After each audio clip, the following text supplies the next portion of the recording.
We're in a new section for Atari 50, highs and lows. While the mid-1980s saw the release of many excellent Atari games, the video game business was struggling to stay afloat.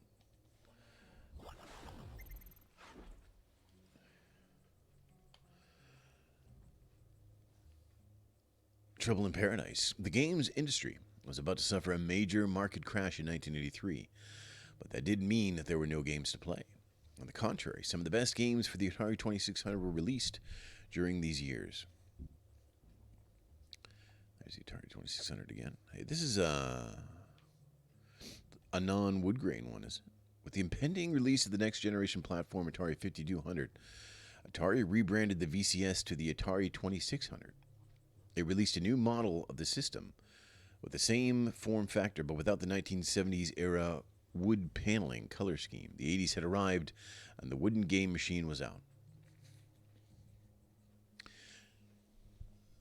I wonder, I actually don't remember which one we had as a kid, like if it was the wood one or not the wood one.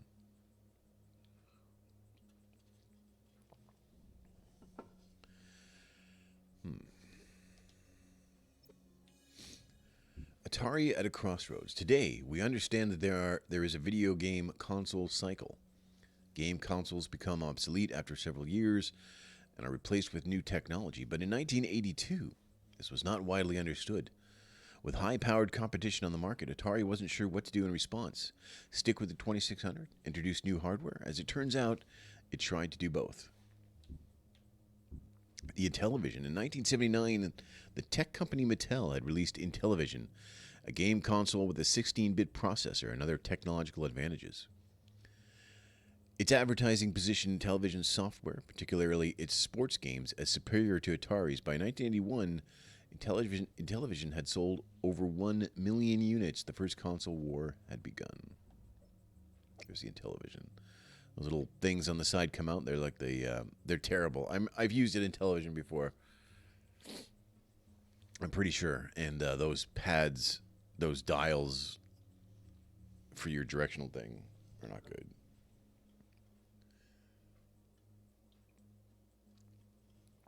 Still had the wood grain too. Look at that.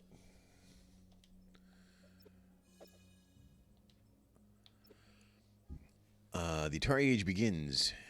In 1982, Atari launched the Atari Club, a customer loyalty program that players could join to purchase Atari products directly at discounted prices, as well as issues of the new Atari Age magazine pictured. Games that were sold exclusively through the Atari Club have become high-priced collector's items today. Can we zoom in on this?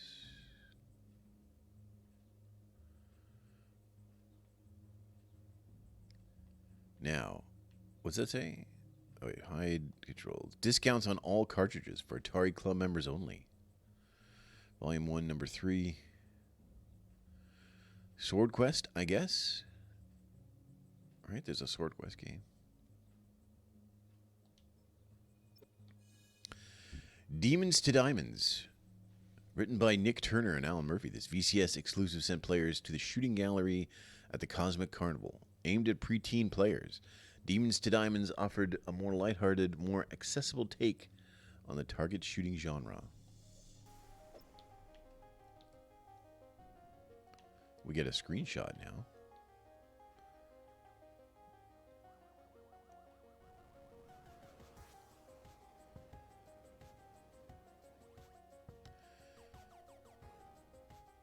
At the Cosmic Carnival, a squat, non-stop talk demon dares you to play a new target game. Will you play my target game?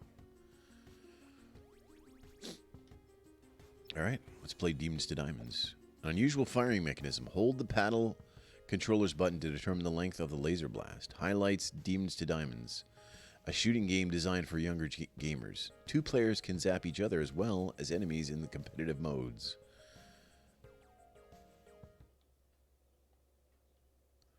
Let me start again. Oh.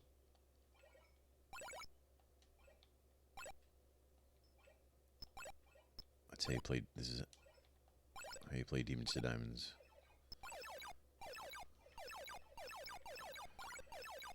Boy. Guy's firing a lot. Can I destroy the things up in the corner? Hold on a sec here.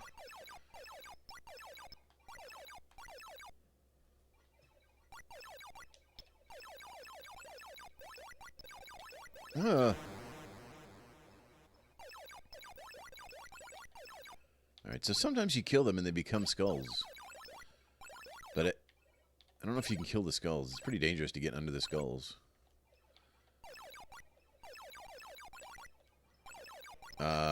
Pretty sure you can't kill the skull. I think I should have killed the skull there, and it didn't happen.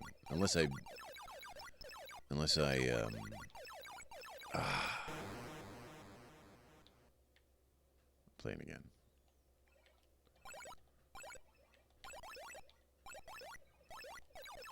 Is it shooting up? I guess because there could be a two-player.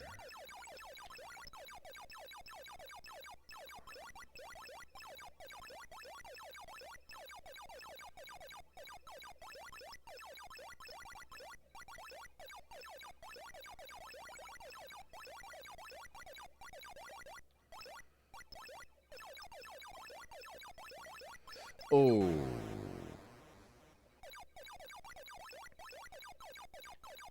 Oh, they spawn new demons. The skulls do.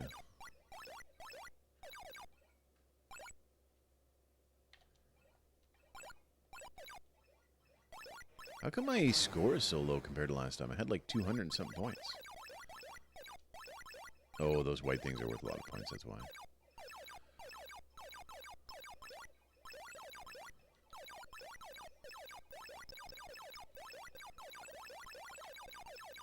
Oh, I did.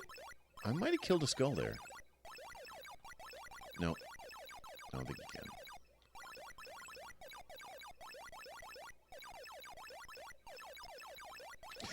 Oh, I made a skull right in the middle. That's a bad thing, actually, to happen.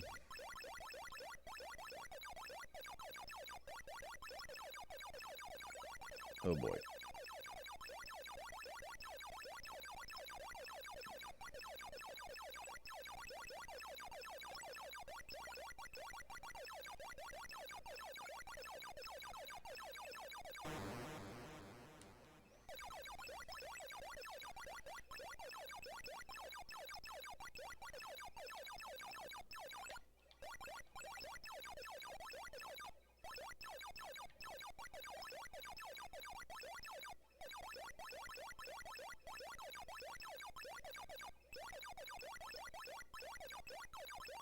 I don't know if I like this game because you really just... You gotta hide a lot, you know?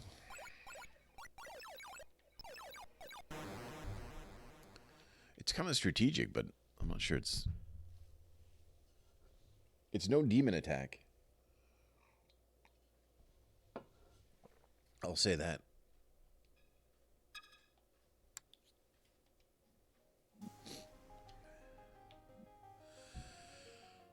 Order now July releases. The July-August 1982 issue of Atari Age magazine featured this advertisement for new VCS games, Demons to Diamonds and Math Grand Prix. Grand Prix. It should be... It needs a D. Both were aimed at younger players. Grand Prix has no D. That's interesting. Okay. Real Sports. Faced with stiff competition in the sports genre on rival gaming platforms, Atari introduced the Real Sports series, which promised an upgraded experience from the sports games of the 1970s. The first two games released were Real Sports Baseball and Real Sports Volleyball. Oh, there's football, too. Real Sports Baseball. As soon as it's released, order today.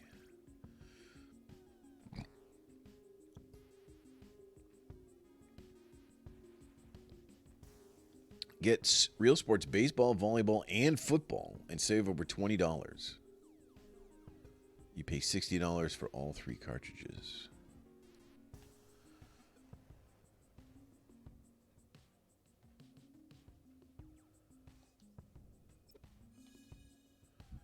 Real sports baseball. While it was still held back from anything approaching true realism, real sports baseball was a vast improvement over Atari previous VCS baseball title Home Run, which was a major departure from the rules of real life baseball. Let's check out this art here in the front. What's that? That's pretty nice, huh?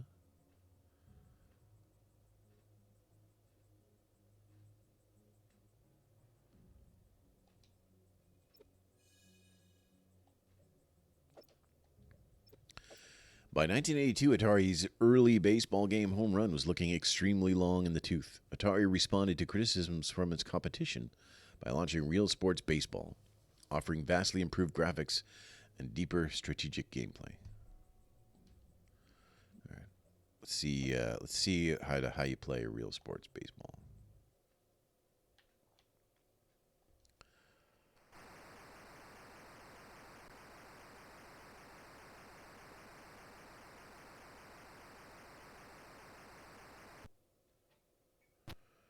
Okay, am I pitching or am I hitting? Pitching. That's a ball? I disagree. Oh. uh. There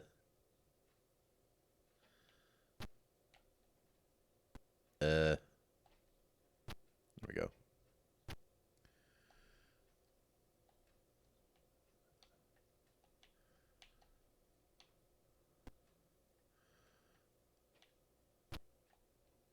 You gotta get it back to your pitcher. How do you do anything other than a ball? I don't understand.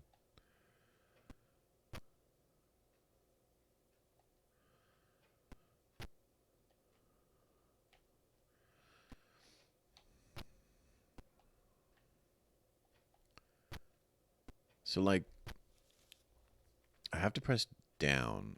If I press up, yeah. I have to press down to get him to pitch. Oh, maybe that's because I'm throwing to the catcher rather than pitching?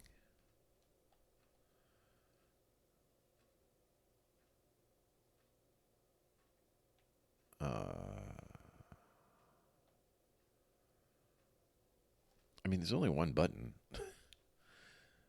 Left, right, up, down just throws the ball in different directions, but pressing A or pressing the button with nothing doesn't do anything. So you have to press down to get him to even throw it.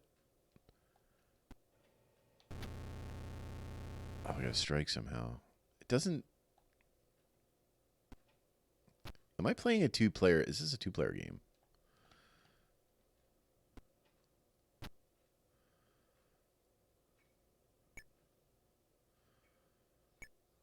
Is this two-player only? Right, because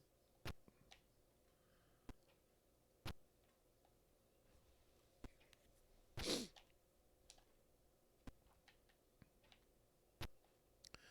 think this might be two-player only because he's not game number 2. What's game number 2? Is that going to be two-player or one-player?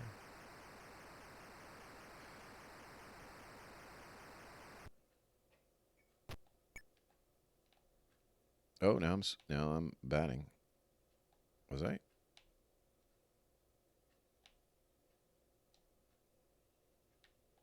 Okay, but he's not pitching. Okay, I think this might be two-player only. All right. Well, you know, I think you get the picture. One player. Player starts at bat. Batter can miss. Game mode 4.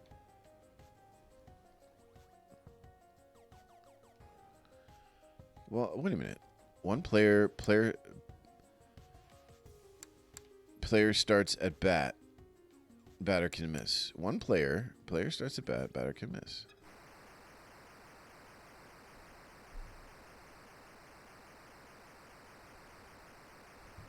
Player starts at bat.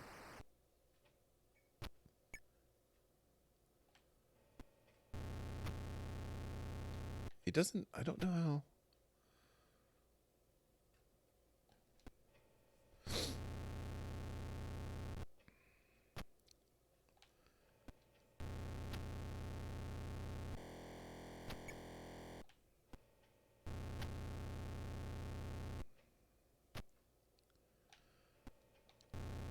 Um,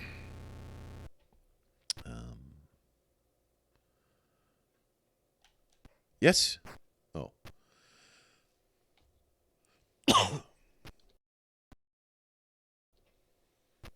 What happened there? I don't even know how to run.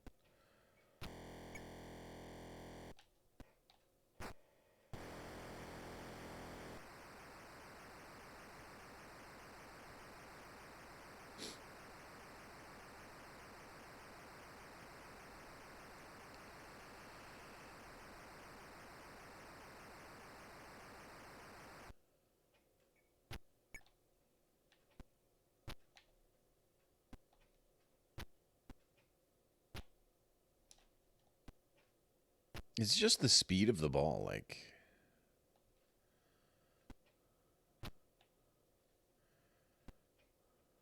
how do you do anything but a.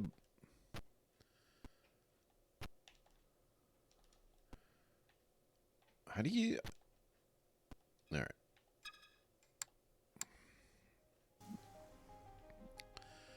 Original cover art. The original artwork used on the cover of Real Sports Baseball for the Atari 2600 by artist Michael Allaire.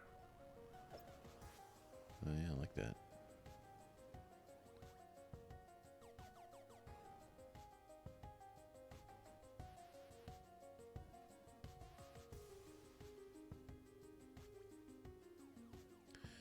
I really like these, like, collage. Look at that guy's got an Atari cap.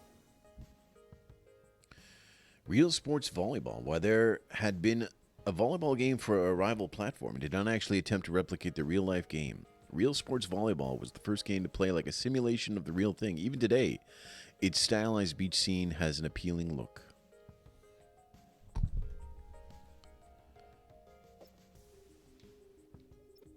An excellent example of how extended development time can benefit a game. Real Sports Volleyball was in development by Bob Polaro before the Real Sports series was named, with programmer Jim Huther's contributions. It became a great launch title for the Real Sports line and remains one of the best games on the Atari 2600. Does it really? I've never played this. Let's check it out.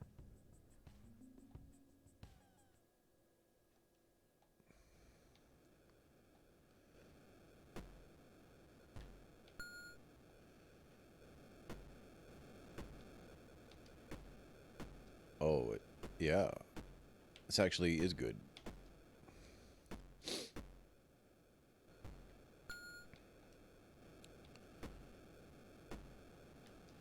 Whoa.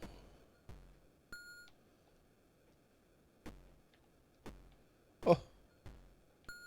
I'm too good at this game.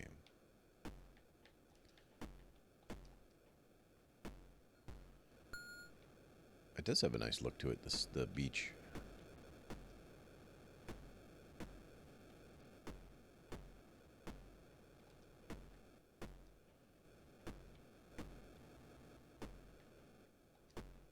Out of bounds.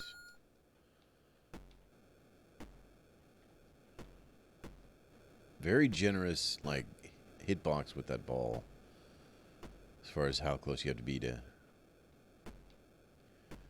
get it. Yeah, this game feels good.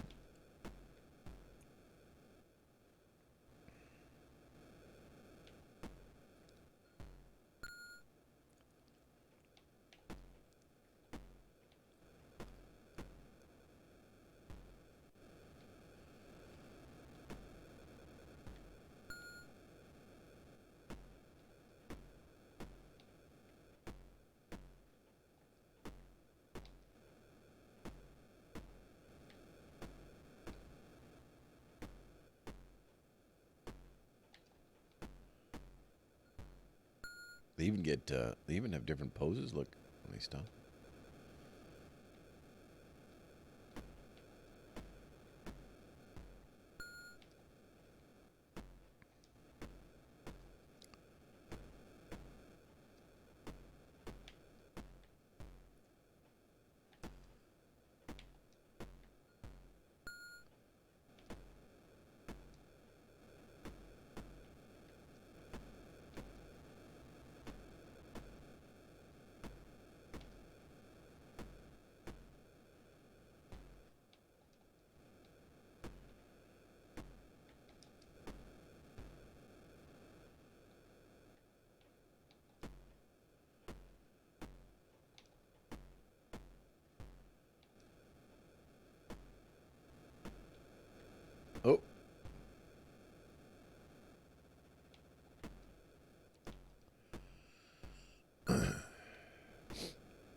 Ooh.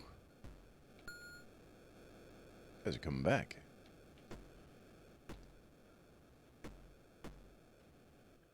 Was this Neo Geo game? Come on. They're getting better or something.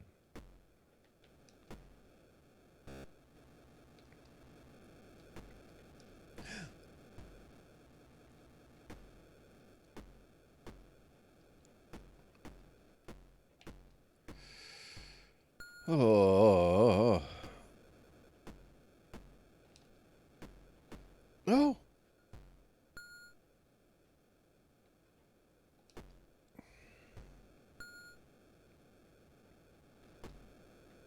Must be kidding me. I can't go any higher than that.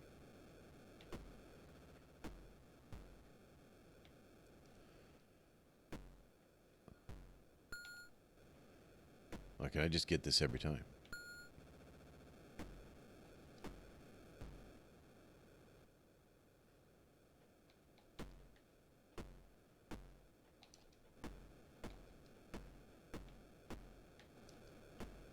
It is missing diving. Like, you know, the diving. But, what can you say? It's pretty good.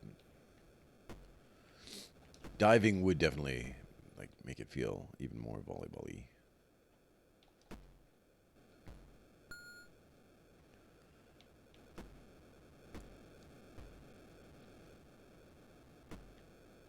See, I can't...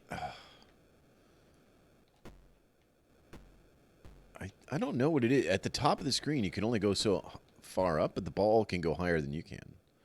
I'm not sure I can get it up there. It's in some certain points. Some level. In some special way. In some...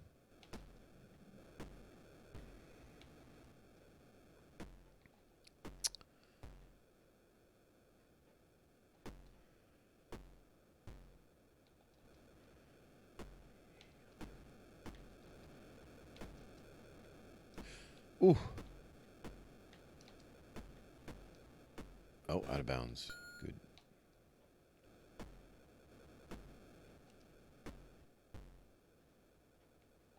See, like that one.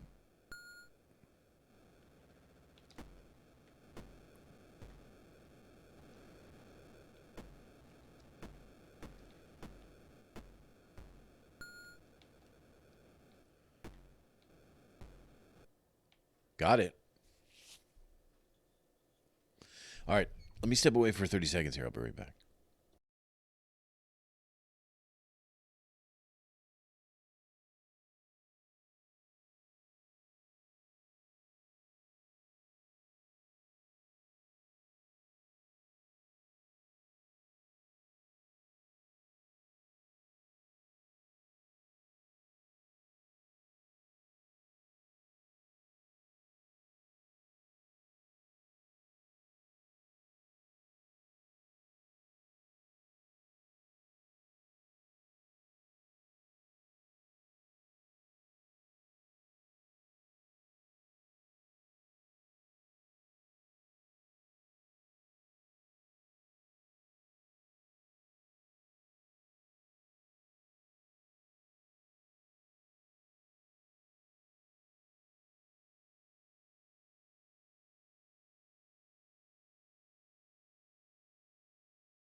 Oh, boy. Okay. What am I doing? Oh, yeah, we played volleyball. That's a good game. Volleyball is a good game. I agree. Like, if I would have had that game as a kid, I would have been down. But I wouldn't have wanted volleyball. See? So it's a problem. The next game released in the Real Sports series was football, which added a level of graphical precision and gameplay depth not seen in the previous football game that had been released on the VCS in 1978. Real Sports football. What's it look like? What's it look like, guys? We're going to buy it. What does it look like? What does it look like? Can we zoom in anymore? No, we can't zoom. I guess we have to play the game. A response to criticism of Atari's simplistic early sports titles, Real Sports Football represents a vast improvement over the original football game for VCS. In addition to more sophisticated play calling, watch for graphical details like end zone celebrations after touchdowns.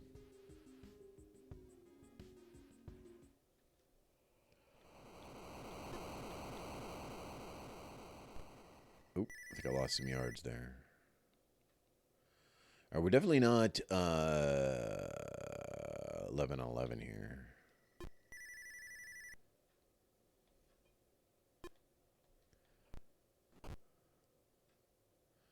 What a throw. We're through that guy a little bit.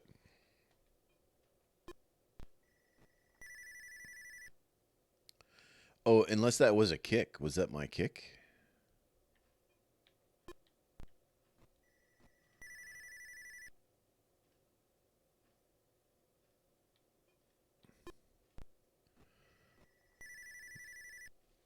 Even the computer can't get any yards. Yeah, that was a kickoff.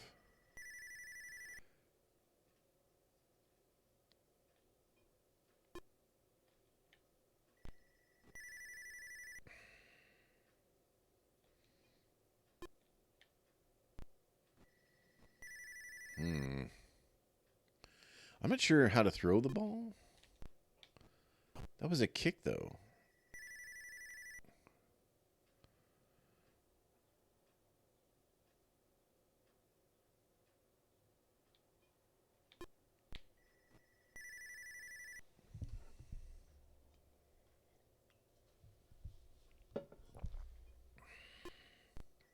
I don't know about this game. Like, the computer can't do anything either.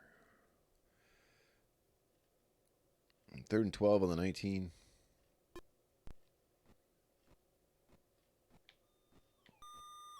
Interception? Yeah, I think so. Oh, no. He kicked. There's no... Can't run it back.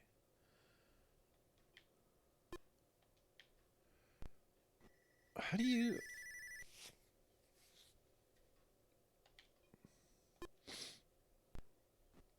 How do you do anything?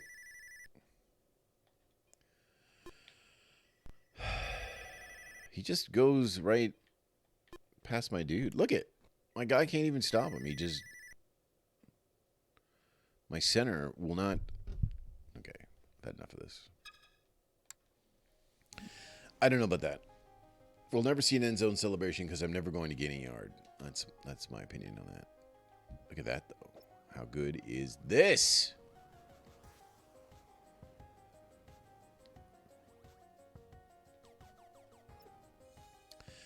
The 5200 version of Real Sports Football by artist Hiro Kimura. The 5200 version. Sword Quest. Oh my god. All right. By far, Atari's most ambitious project for the VCS, Sword Quest, was to be a 4-game series, each game hiding a complex puzzle that would lead to a single player winning a 25,000 prize crafted from gold and gemstones. The first game released was Sword Quest Earthworld, programmed by Dan Hitchens. I had one of these.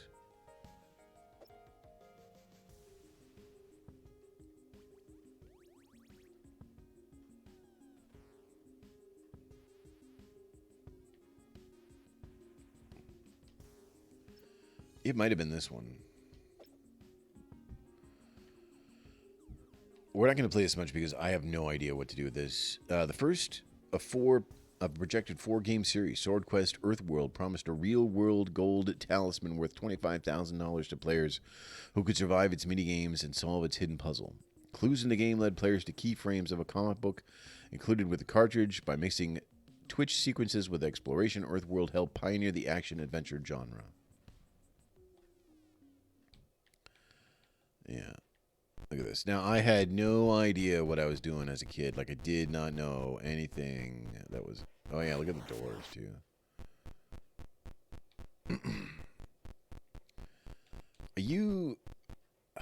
Was it this one or Indiana Jones? There was another one you had to have the other controller plugged in to operate the inventory. Look at this.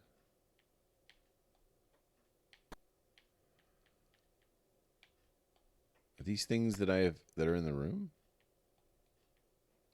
I think those are things that were in the room. Was there something else down here? I didn't check.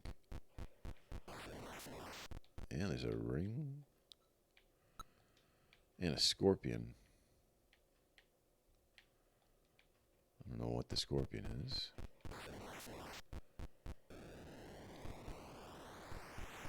Yeah, I had this. I definitely had this. I had no idea what I was doing, and I still don't.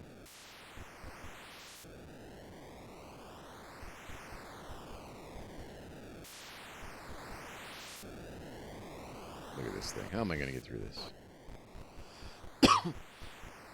So obviously, hopefully they're going to address like whether someone actually won this prize or not. Oh my god.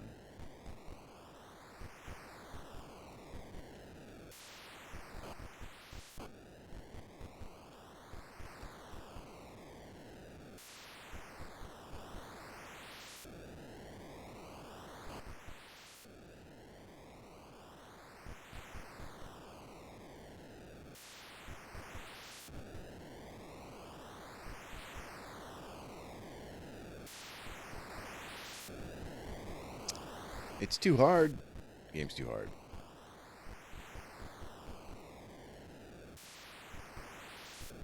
Like, I probably never got through this room as a kid.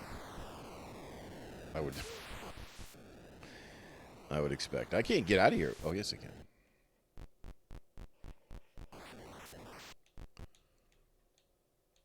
Okay, I think these are... You know what these are? Oh, I can't, by the way. I can't. These are like the zodiac symbols. I think I remember that now. So this is the... Whatever this... I don't know what zodiac symbol that is, but... So this is... what's that? Libra? So then you have to put like the right items in the right rooms or something, and then you gotta do things, and you gotta get stuff, and you gotta... I don't know if you can go left and right.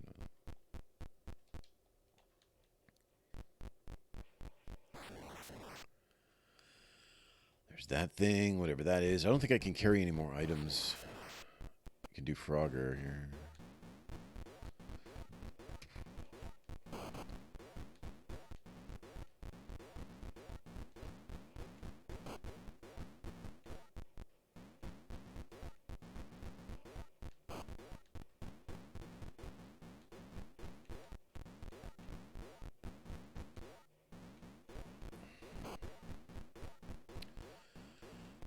Yeah, I'm getting flashbacks now. Oh, almost made it. Just endlessly being whooped back to the beginning. Farted back to the beginning.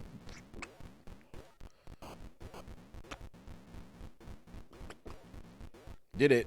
And there's a thing here for me that I can't pick up because I don't have enough room for items. So maybe can I leave something?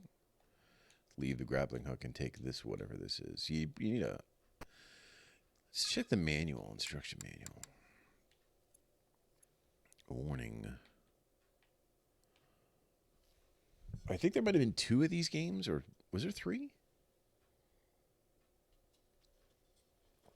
I know there weren't 4, although I think they may have made 4 years later, just as a thingy. Which I'm sure we'll discover here. Refer to the next world in the Sword Quest.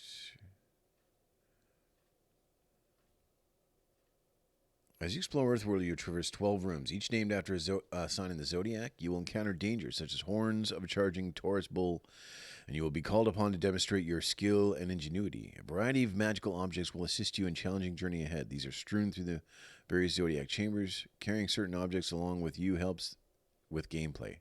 For example, the lamp allows you to see the charging horns in the dark bull pit of Taurus. By leaving the right combination of objects in the right zodiac chamber, you'll discover illuminating clues. The clues may refer back to the enclosed comic book, refer to the next world in the Sword Quest series, help you solve the final puzzle in all the Sword Quest cartridges combined. Yeah, you'd have to be like really into this. Look at this thing. Look at this. Look at what's going on here. Oh my god. Cloak and visit. It does tell you what it is. Key, amulet, lamp, leather armor, talisman of passage.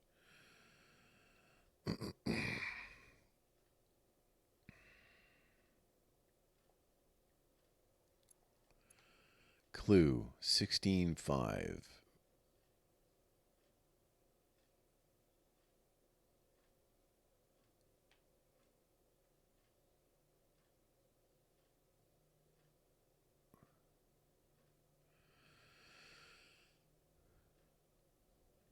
When you performed all the trials and tests and have done the right things with all 15 objects, you will be magically transported back to the Sword Quest screen. Magically back to the screen.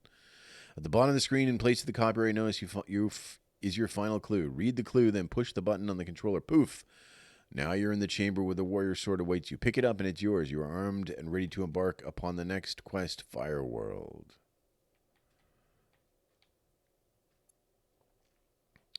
Yeah.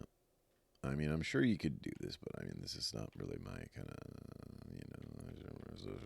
I did not understand this game as a kid. And I don't know if I had more than one of these. That one looks like the one I had, though. Okay, let's watch a video. Let's watch a video of the origins of Sword Quest. Todd Fry, the Atari game designer who conceived of the Sword Quest project, discusses how the ambitious concept came about in this video feature.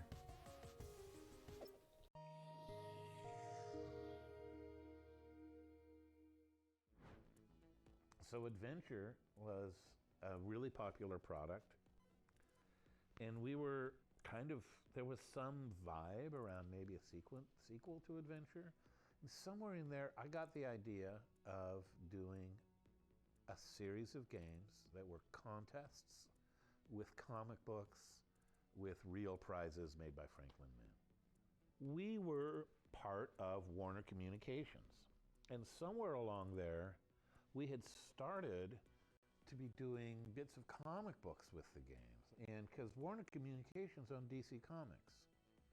Warner Communications, I happen to know, I don't know that anyone else was paying attention, also owned Franklin Mint. Right? Franklin Mint being a collectible company. I don't know, they made plates and little figurines and stuff, I know, and medallions. And not my scene, but it's a creative world. It's hard to talk about this without going me, me, me. I don't love going me, me, me, but a lot of it was, I consider myself to basically have been the showrunner of Sword Quest. The concept was mine. The literary concept, the material. So the games are actually moderately literate and erudite, right? The whole story is put together as a lot like a Grail quest or something in Joseph Campbell. It would be a hero's journey, a spiritual evolution, a life. It's a story of a life, of a energetic, a magical life, right, through these mystical systems. So I embedded it in a lot of historical culture of mysticism, and sold the idea, and it went over big. It was brave.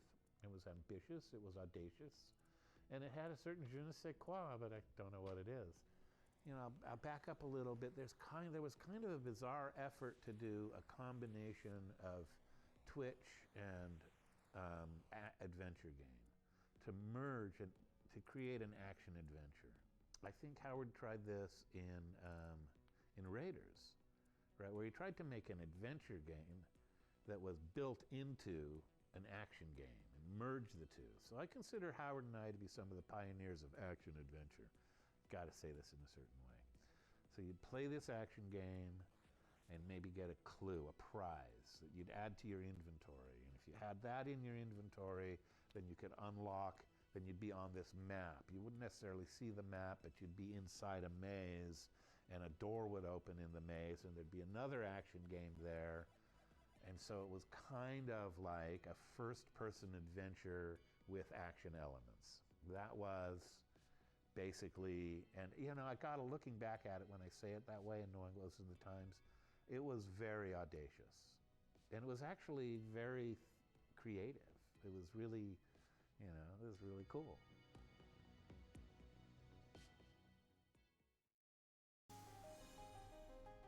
All right, mad respect for making this game, but that's pretty. I can't sort of. 26, EarthQuest. Oh, the comic. All right, created by DC. Vital clues to solving the game's puzzles were hidden in each book. I don't remember. I mean, I must have had this, but.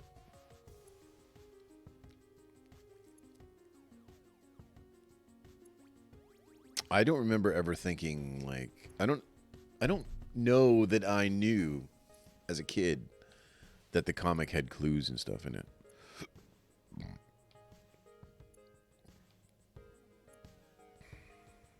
I mean, pretty good art.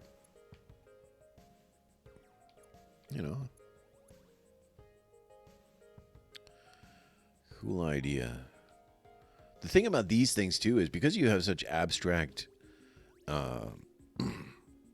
you have abstract graphics, but when it sort of gives you like this comic book of like, it tells you like when you're doing this in the game, this is what's happening. It really fleshes out your mind will draw more into that. Oh no, look at the giant crab. Giant enemy crab.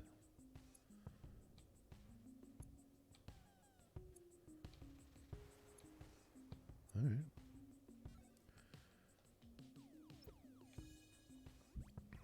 Sword quest begins. Tor and Tara reach the elusive sword of ultimate sorcery in this artwork by George Perez, which became the cover for an issue of Atari Age magazine in 1982. Yeah. Real-life treasure hunt. Atari introduced Sword Quest to its most dedicated players in September 1982 via Atari Age magazine. The cover was drawn by DC Comics artist George Perez. A feature inside the magazine described the 5 prizes that were to be given out, including a $50,000 sword for the final victor.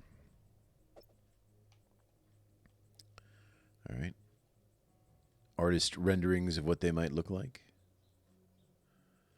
All right, where are these things? They gotta talk about like where these things are and what happened and who won them and something.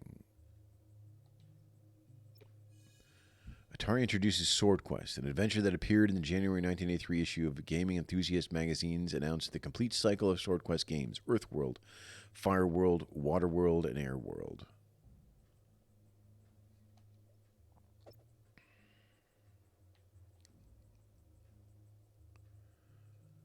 So maybe these just never, but they never finished the games. I know that. Like, they only made 2 or 3 of them or something.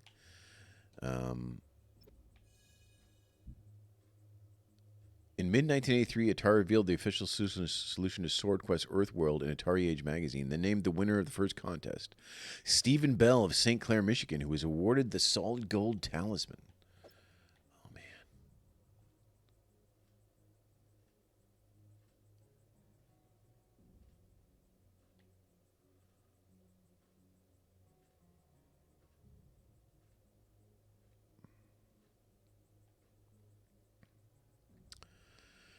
The Earthworld finalists are Matthew Balassa, Bayshore, Michigan. Stephen Bell, Michigan, California. Douglas Ferry, John D. Hoffman.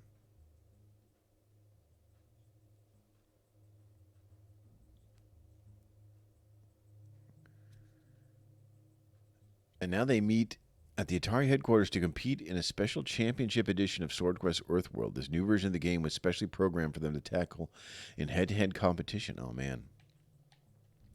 That's going to be like a rare collector's item, right? That must be out there somewhere.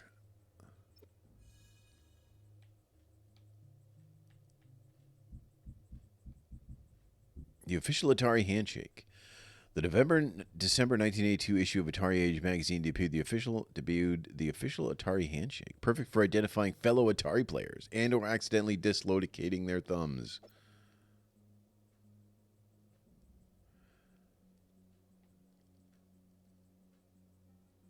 We met recently with an Atari vice president who prefers to remain anonymous.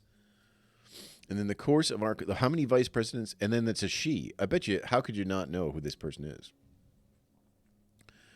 But remember, we're swearing all of you to secrecy on this. Clasp hands in a regular handshake.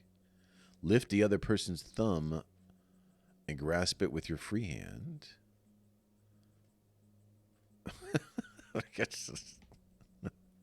Rotated like a joystick. All right. Okay, Atari. That's a good one. Rebus Fun. Let me have a sip of my coffee here.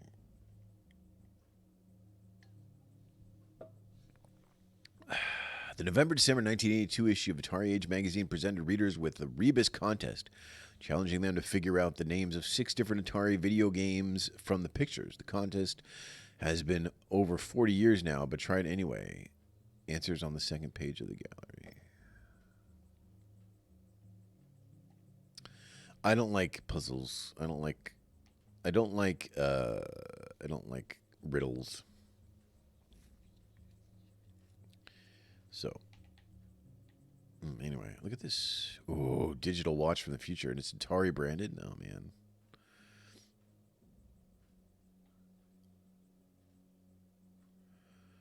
First prize, Atari 5200 Advanced Game System.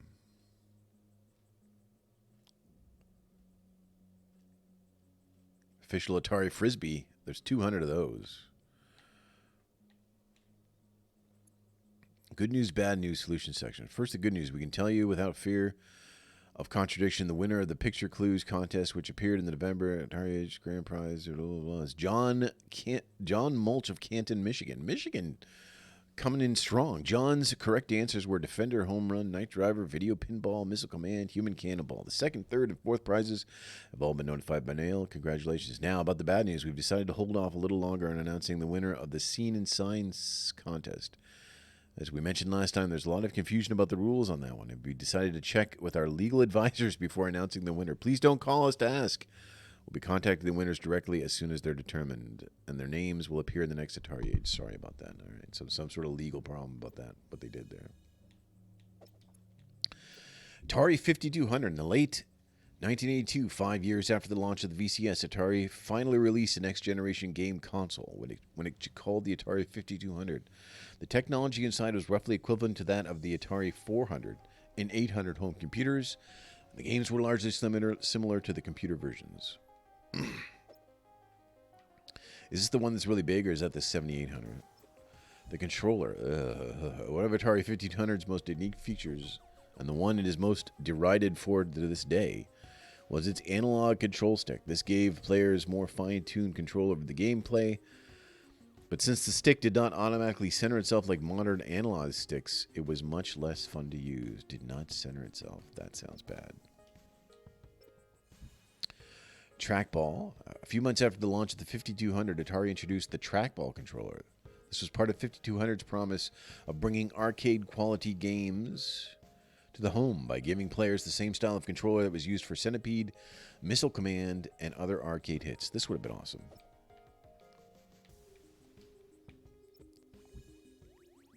And it was backwards compatible, right? 5200 was, I think. 5200 and Atari Tragedy. In the words of former Atari engineer Jerry Jessup, the 5200 was a good idea gone horribly wrong. In this video feature, Jessup, Howard Scott Warshaw, and Tal Fry explain how the 5200 was released into the market over the objections of Atari's engineers. Let's listen. Up. The 5200 was a tragedy. The 5200 was a good idea gone horribly wrong. The big problem that we had at Atari, the thing that killed the industry more than any other one thing, even more possibly than the E.T. video game, is that it was the first product life cycle. No one had ever been through a major success video game console life cycle. So where does it end? Nowadays, when somebody comes out with a new system, they already are designing the next system because they know the life of a system. They know a console is good for a certain number of years, and then it's going to die, it's going to fall off, and that's when we need to be ready and prepared to come in with the new system. Holy crap, you know, our first machine is finally falling off the cliff. We need something. We have something.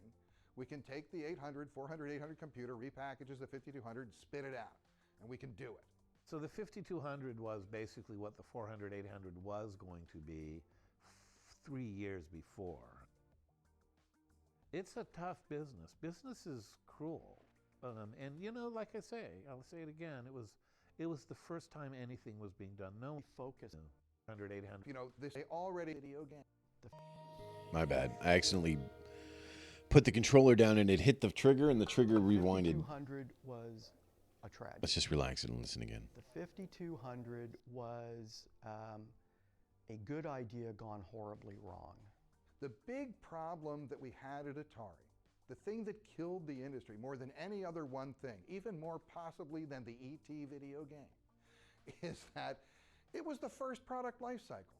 No one had ever been through a major success video game console life cycle. So where does it end? Nowadays, when somebody comes out with a new system, they already are designing the next system because they know the life of a system. They know a console is good for a certain number of years, and then it's going to die, it's going to fall off, and that's when we need to be ready and prepared to come in with the new system. Holy crap, you know, our first machine is finally falling off the cliff. We need something. We have something. We can take the 800, 400, 800 computer, repackages the 5200, spit it out, and we can do it.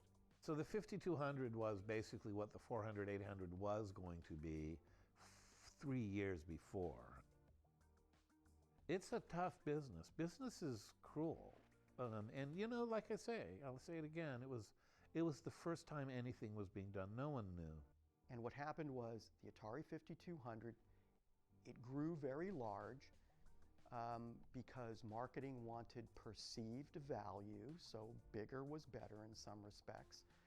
And then marketing got really focused on the Intellivision, and Intellivisions had a bunch of buttons. They had a keypad, and they had this disc with 12 distinct regions.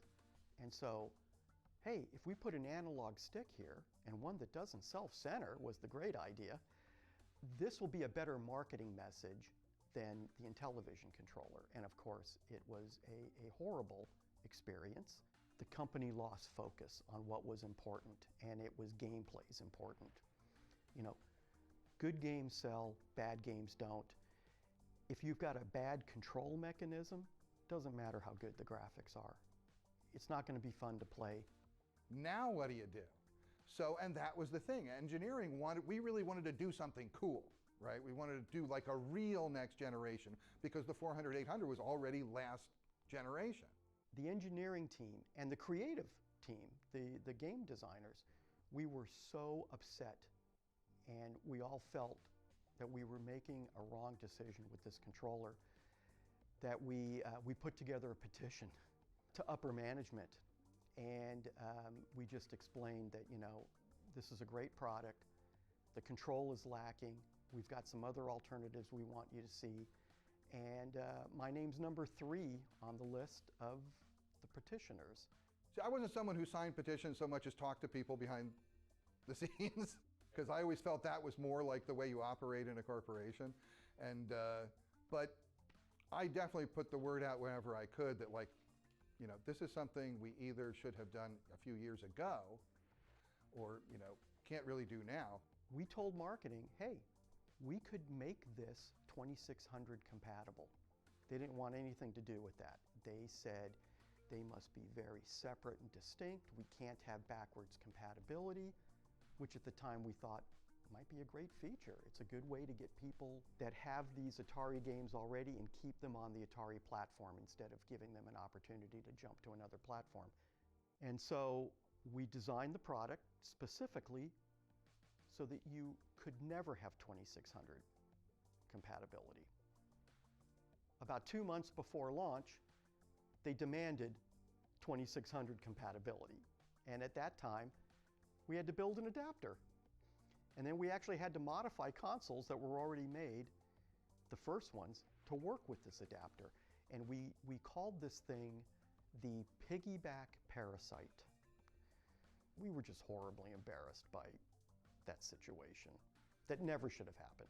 There was some big time denial, around Atari, because nobody wants their parade rained on. And when it's the best parade you've ever imagined in your life, nobody wants to see a cloud. You just don't want to see it. So we didn't.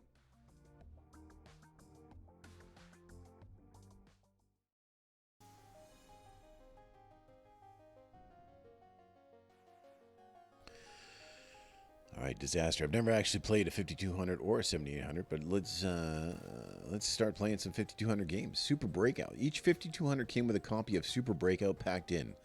This was a slightly upgraded version of the home computer game that was released in 1979. In other words, although it was fun, it was 3 years old and not a great showcase for what the 5200 could do in 1982.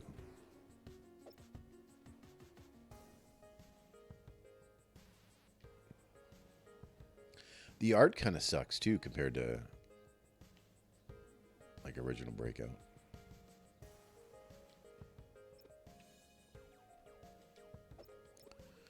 The pack-in game for the Atari 5200 Super Breakout retains the multiple play modes of its arcade inspiration, but the manual adds some backstory describing the colorful walls as iridescent force field, blocking the astronaut player's access to the planet Laris. Interesting.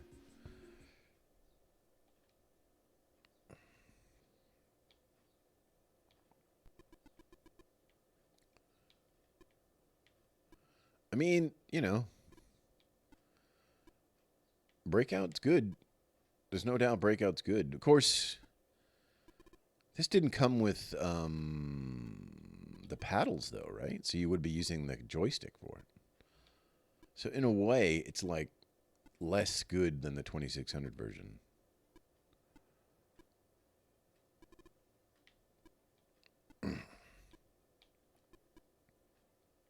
Although I guess playing this on a stick right now, like this would have been designed to play the way I'm playing now with an analog stick, so it does feel okay, the paddle.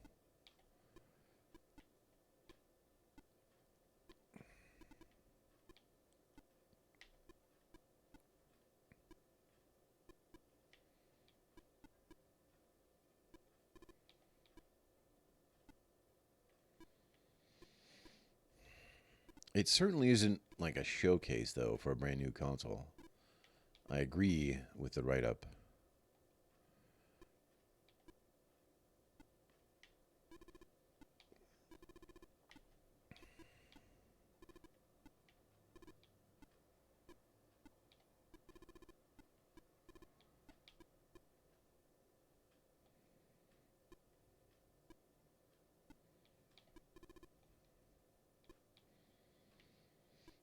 Oops.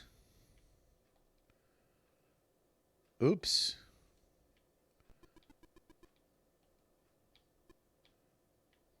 Well, we got to at least get the ball to the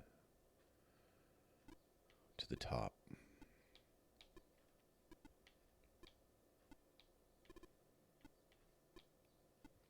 I guess this one does feel pretty good with a stick.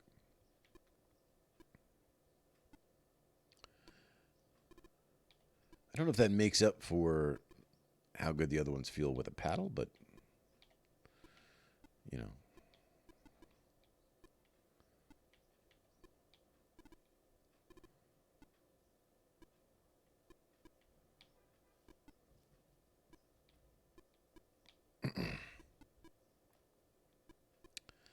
Dee-dee-dee. Mm-hmm.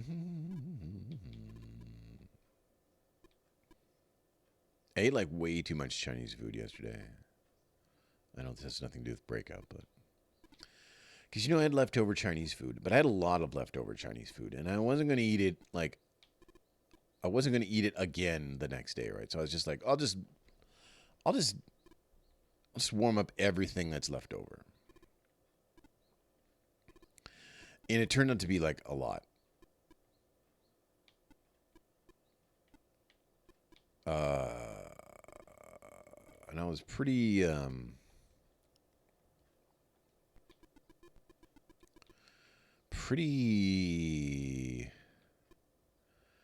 excessively full.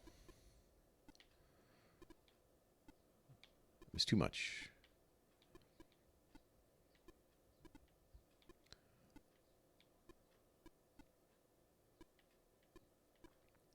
Just the burden in my hand. Da dee dee dee dee dee dee.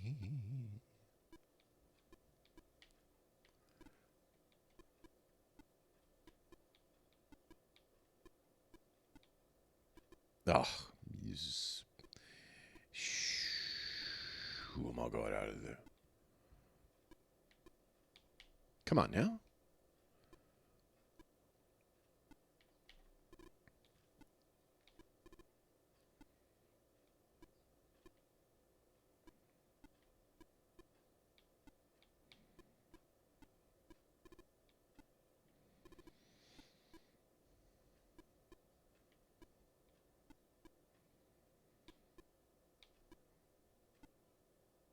I wonder what the black and white. You can on Atari you can switch to black and white on the console itself. But like, why would you do that? Like, what would be the difference? Because even if it fed a color picture to a black and white TV, it would just turn out black and white, wouldn't it?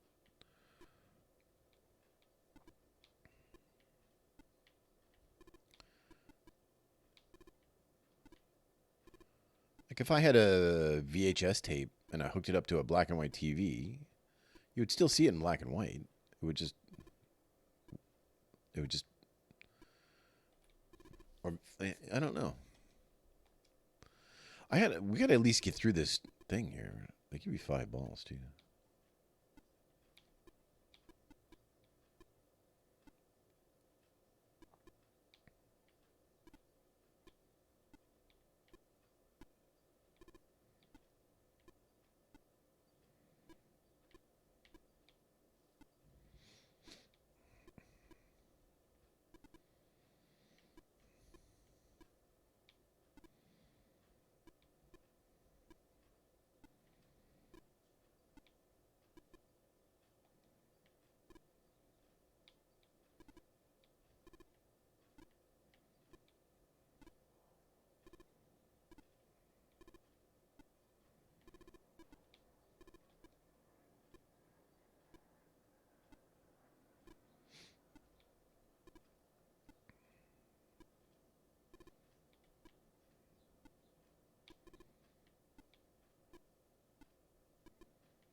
Man, it's too hard. It's in the morning. Oh, you can't start the day with breakout. You got to warm up with something else. You got to power up with a different game. Well, I guess we powered up with sports volleyball. Volleyball was a good game. I'll be honest. Volleyball was pretty good.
Oh, come on now. An easy one. I let the easy one go. One more.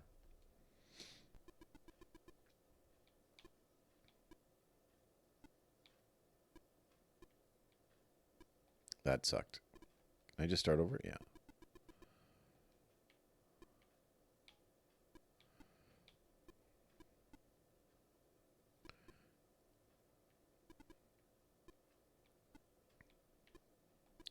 Is there Jaguar stuff in this game? In this thing, I wonder.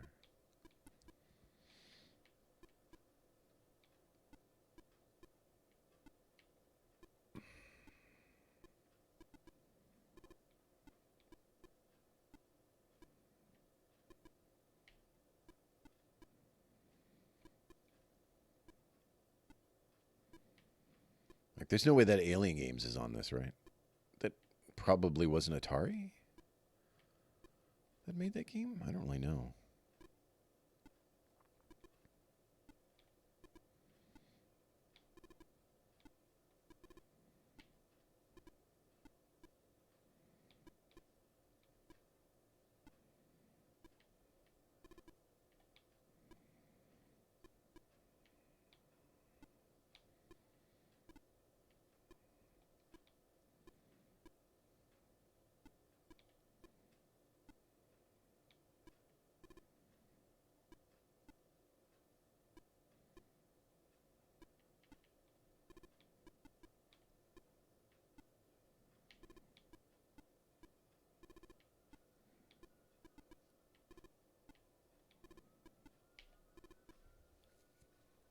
One more.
Starting to see the angles now.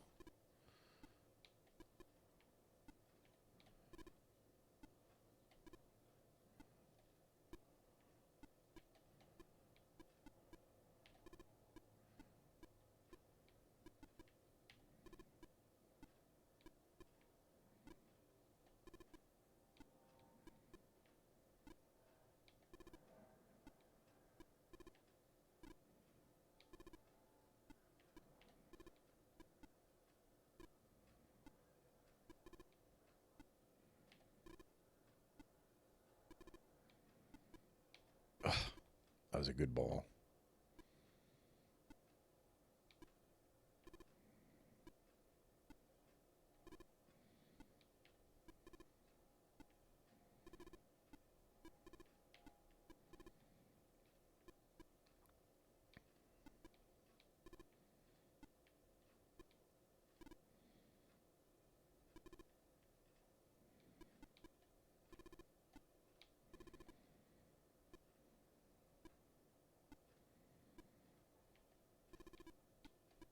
Ah. All right. Well, maybe 130 is good enough. Super Breakout, pretty good. All Breakout games are pretty good, really, honestly. Missile Command. Missile Command was another early 5200 game that was a direct port of the 400-800 computer version, although in this case, the computer version had just been released in 1981, so it was still a fresher experience. Is that different art? New art?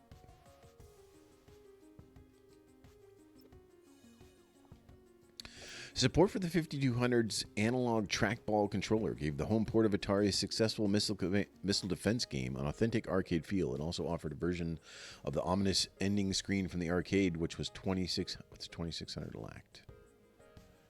All right. Does it still only have one missile base in the middle, though? It does, yeah.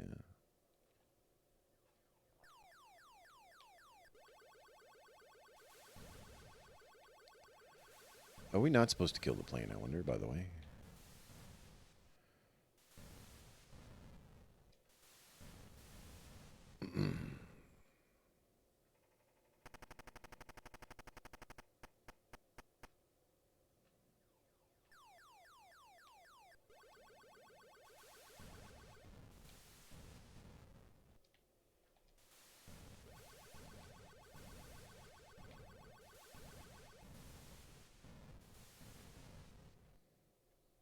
Maybe that plane's going to drop a bomb or something.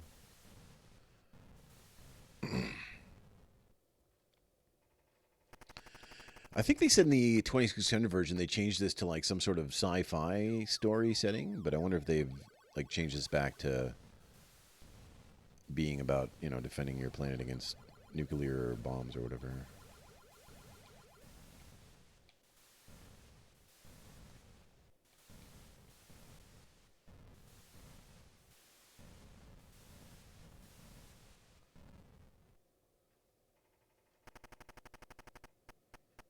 I lost two cities there.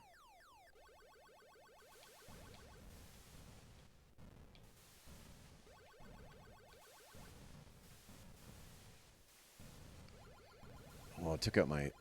Oh, no, it took out my rocket. Oh, this is bad.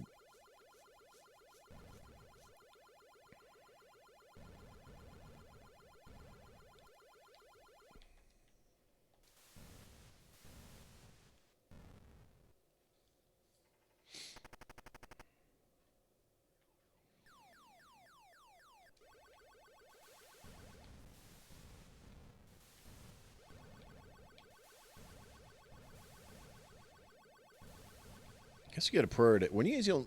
The thing is, you only have one city left. It's a little bit easier to defend, right? Because all the other rockets that hit the ground don't matter. What is this? Guided rocket.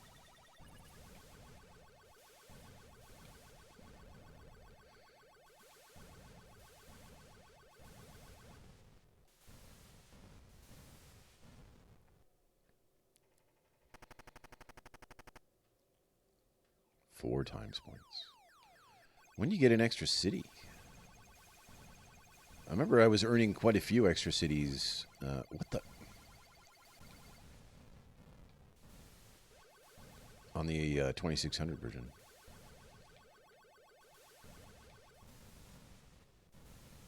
$10,000 must be an extra city. Yeah.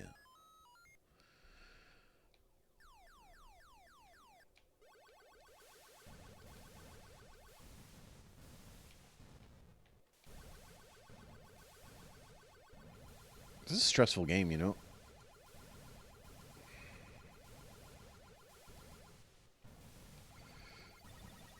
Oh no.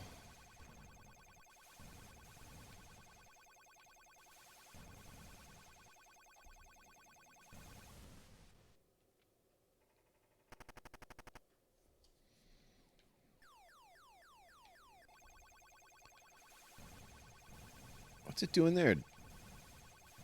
It's just avoiding my things. Oh, I got blown up. That's it.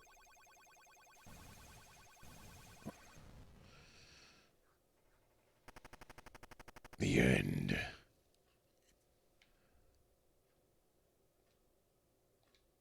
All right. Oh.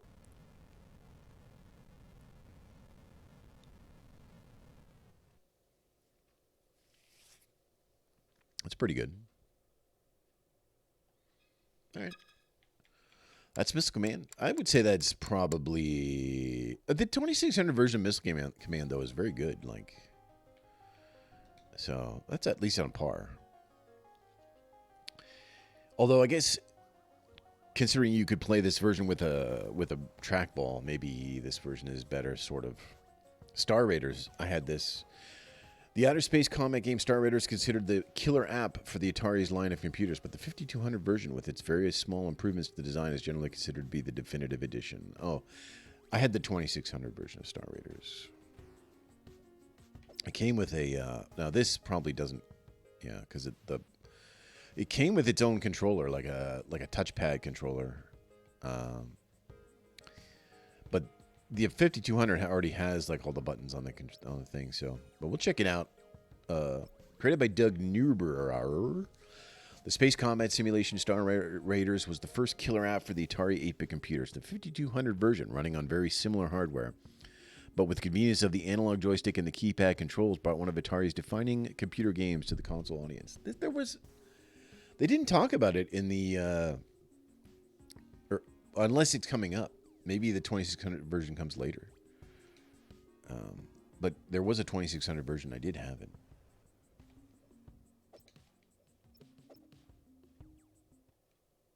Oh, look at this overlay thing. Oh, the music.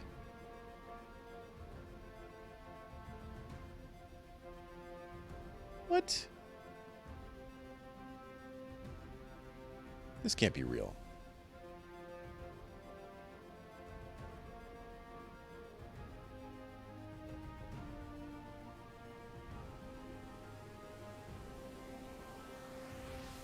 Wait. Wait.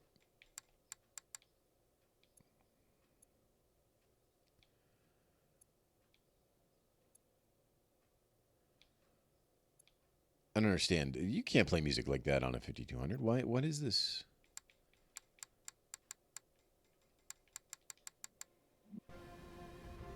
Can you?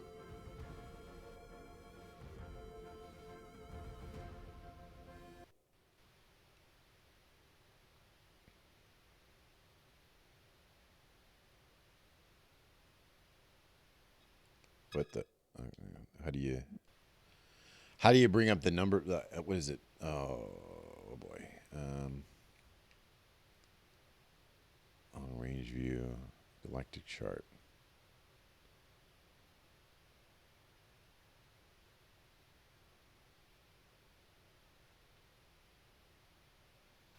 Hyperwarp. I mean, this is interesting what they've done here. They've added all these little things on the side, and it's pretty cool. Red alert.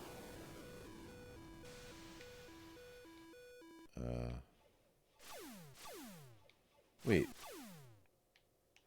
Start. Oh, there it is. Oh, I don't know about this.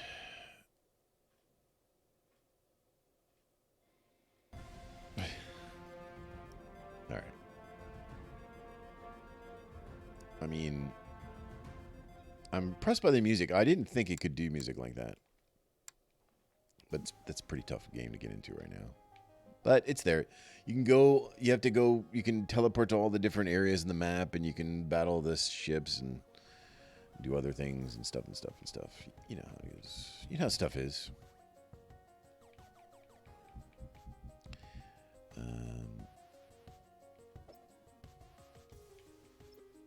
I did like playing it on the 2600, but oh, and now we're into 2600 games again. In early 1983, Atari released home versions of its smash hit arcade game Centipede on the Atari 2600 version. Is an excellent example of how a game could be distilled down to its barest graphical essence, but still remain exciting to play. Centipede. I might have had Centipede actually, maybe. Despite its blocky graphics and horizontal aspect ratio, the VCS version of Centipede nails the fast-shooting action of the arcade original. A good example of how a transition from arcade to home doesn't need to be perfect to be accurate. Atari sold 1.4 million Centipede cartridges for the Atari 2600. I guess they won't have Pac-Man in this?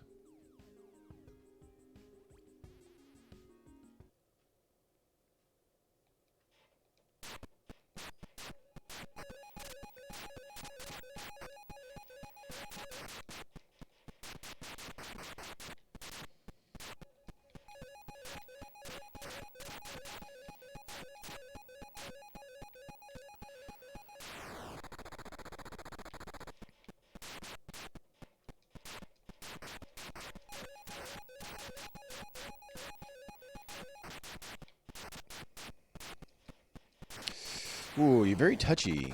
The control is very touchy. Can I just... Maybe it's better to use this.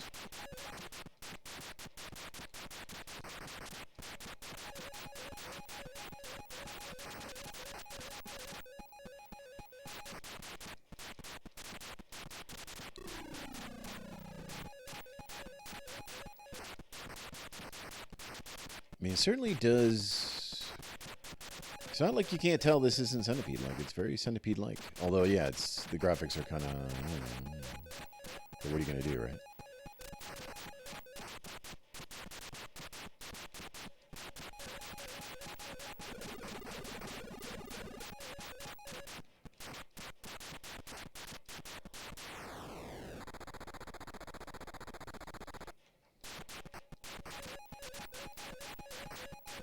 Just jumped right in again.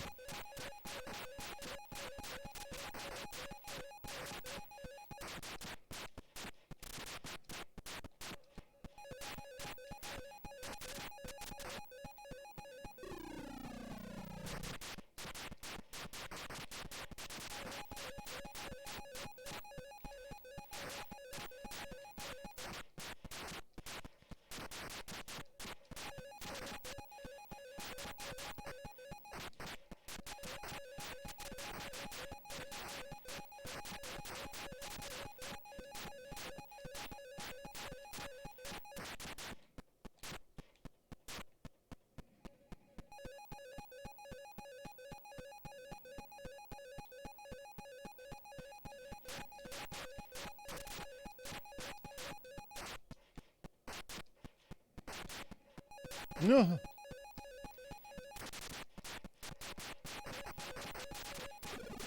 Snake or something.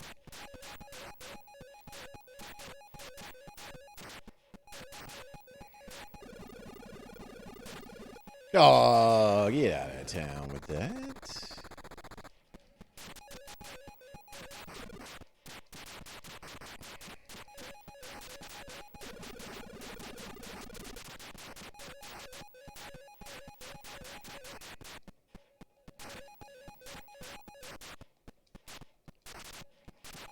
What?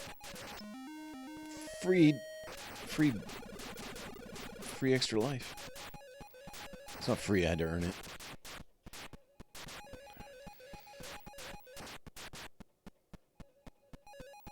Oh, these...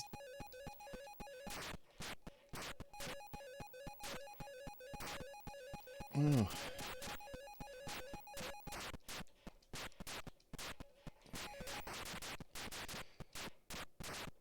Can I just...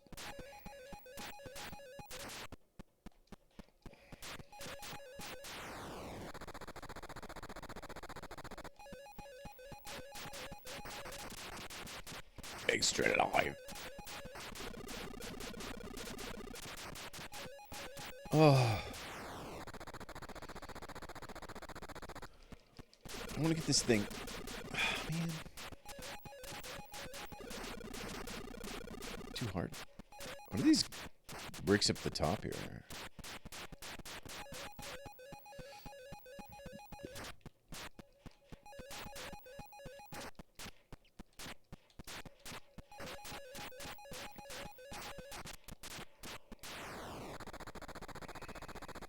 That's it. All right. Okay.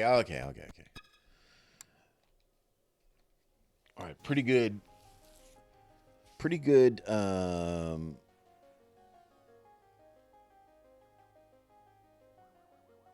Pretty good. Only 2 modes though. These later games don't have like 50 modes like the other ones did. So I noticed they didn't have like Pac-Man, no Space Invaders, right? Those are Taito and Namco. So yeah, it's missing a bunch of stuff. Anyway, let me step away 30 seconds here. I'll be right back.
All right. Looks like we're about to get some thunderstorms here.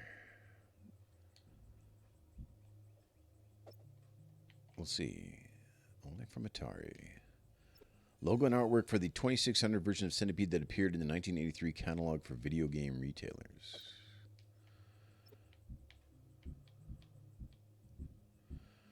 Sword Quest Fireworld. Second in the 4-game Sword Quest cycle, Fireworld was programmed by Todd Fry. Like Earthworld, it contained an intricate puzzle that was only solvable through careful observation of the game and the included comic book.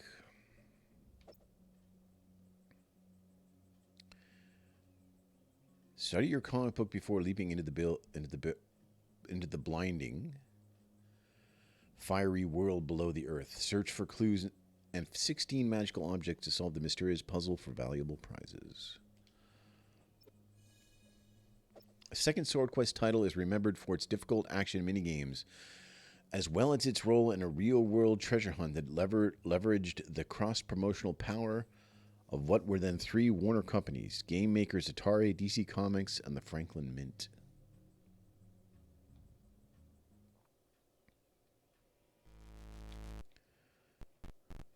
Boy.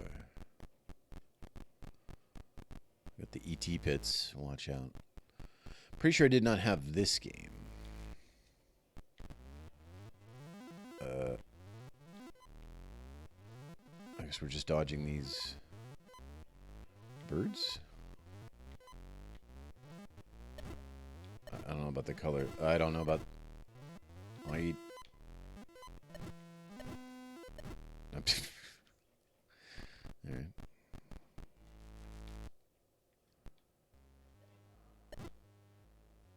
It's really hard to see the birds.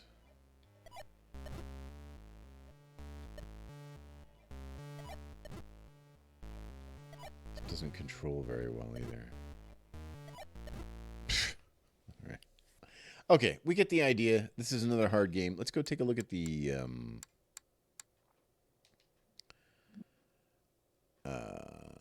comic. Whoop.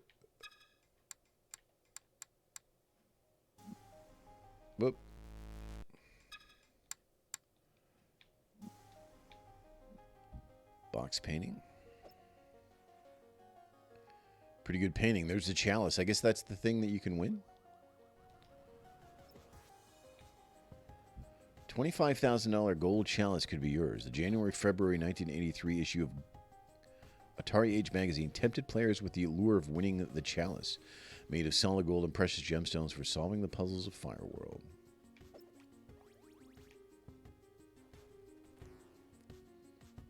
Yeah, $25,000 gold chalice. This looks real. I think this is the real one.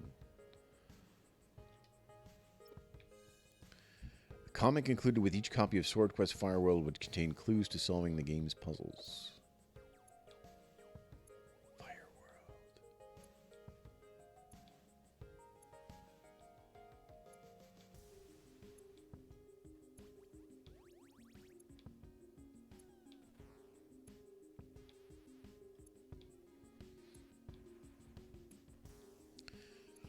This is a pretty big endeavor. Comics that, like, you know, they about right here they've drawn the chalice, or I don't know if that's exactly the same, but you know, there's lots of work went into this for sure. Lots of planning. There's the chalice again. The chalice of light. Waterworld. Did you miss Earthworld? Hustle down to your favorite Atari cartridge dealer and get Sword Quest 1 Earthworld. Solution revealed. Chalice 1. Atari unveiled the solution to Sword Quest Fireworld in the September-October 1983 issue of Atari Age. In the next issue, it was announced that Michael Rideout of Aiken, South Carolina, had won the prize after a showdown between 50 finalists at Atari's Sunnyvale, California office.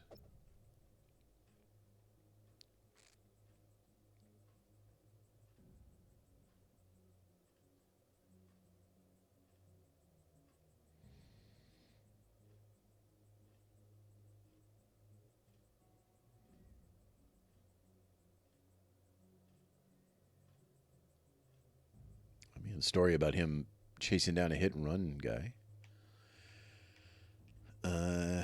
Sword Quest contest. 73 contestants submitted valid entries. 50 finalists. Skillful players can uncover 10 numerical clues hidden in firework. Lead to chalice of power. All right.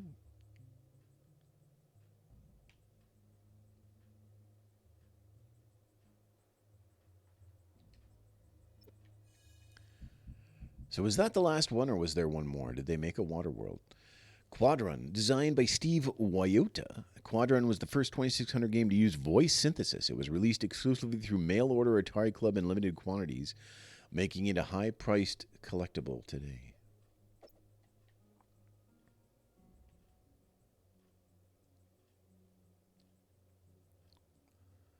Battle with goons, snags, yo-yos, nods, and brats. Rescue the poor little runts. The most challenging game you may ever play. I'm ready. First VCS game with synthesized speech. Quad One was released in 1983, just as the game industry was starting to crash. Only 10,000 cartridges were produced, and most were sold directly to members of the Atari Club via mail, making physical copies of this unusual action game, mixing elements of tower defense with a simple game of catch, a true rarity.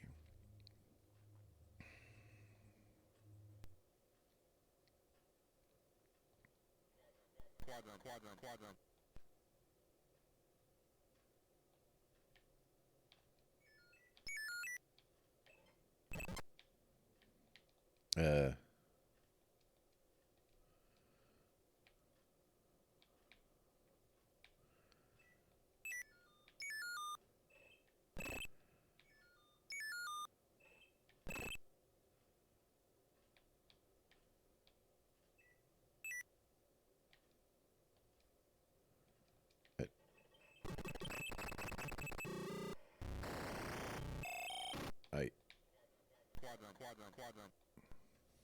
I don't know. I'm not exactly sure.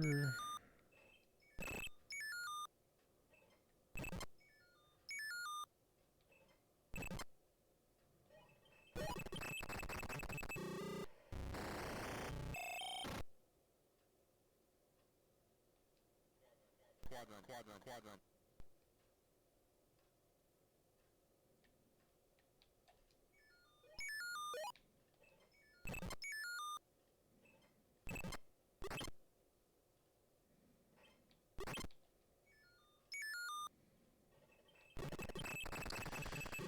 You may have to like retrieve your shot or something. I don't know. Let's.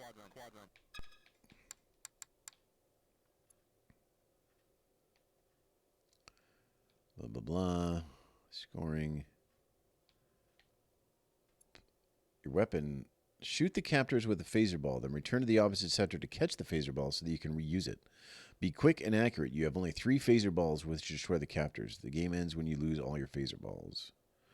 The quad consists of 4 sectors with a runt cage in the center. You can run to any sector of the screen, but to switch from vertical sector to horizontal sector or vice versa, you must touch one of the side walls.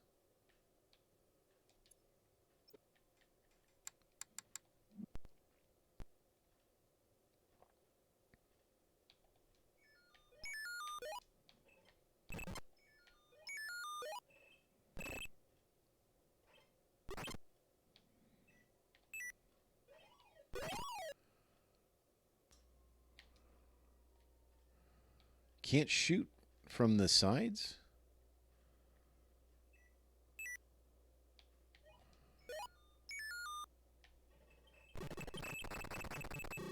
All right. This game warps in my brain a little bit. Interesting, though. Atari Real Sports Soccer. Atari continued the Real Sports series with Real Sports Soccer, whereas the previous 2600 soccer games had depicted the players as blobs. The Real Sports versions offered more realistic humans, designed by Michael Cierchio and Jerome Domera. Yeah, we're not going to get to play E.T. either, are we? That's too bad.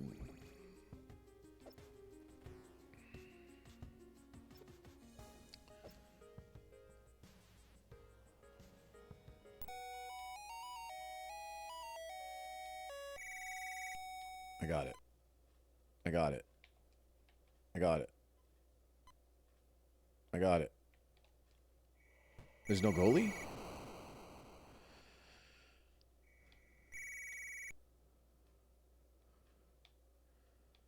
Am I not playing?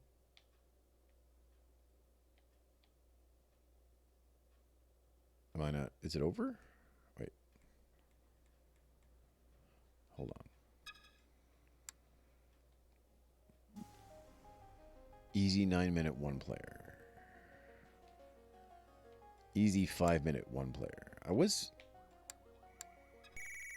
Did I not have it on? All right.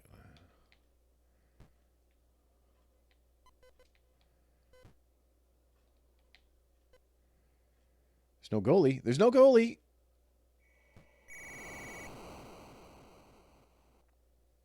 I think not having a goalie is like a problem when to calling this real sports. You know what I mean?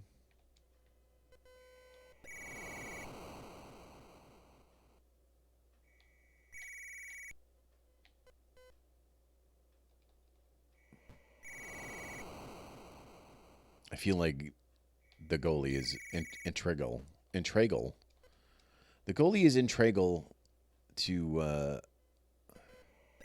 This is on the easy mode, by the way. The goalie is very integral to soccer. Oh, get it.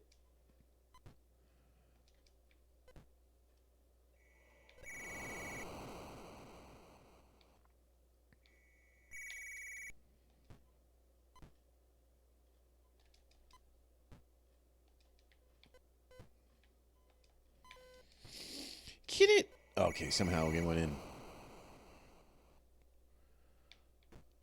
Somehow it went in.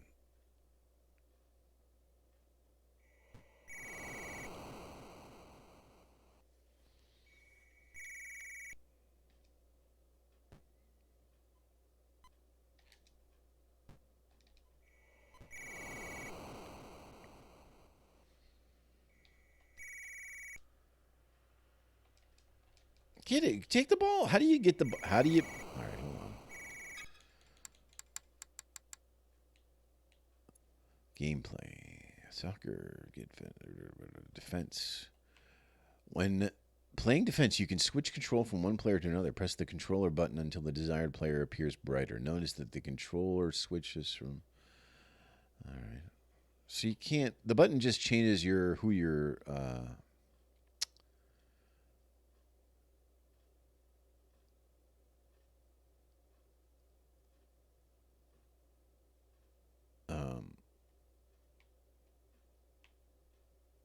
the button just changes. It doesn't take away the ball or anything. It just changes. All right, I'm done with soccer. It just changes who your thing. So I don't know how you get the ball. Maybe it's just random or something. Wait, that wasn't a 5200 game, was it? No, yeah. Here's the 5200 game.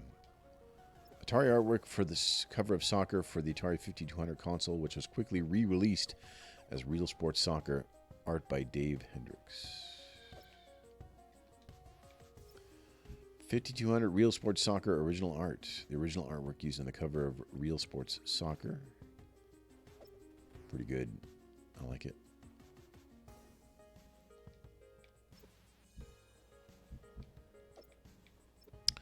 Real Sports Tennis. Real Sports Tennis was graphically impressive, even with the higher standards of the Real Sports series. Players entered the name on the on-screen scoreboard before the match began. Nice. Ooh, look how good that looks. Hey, we might have had this game, maybe. I don't know. Let's see. Real Sports Tennis represents the first 2600 game where the player must enter their name before the play begins. The gameplay is admittedly admirably fast, and the graphics are notably improved over other tennis games on the VCS.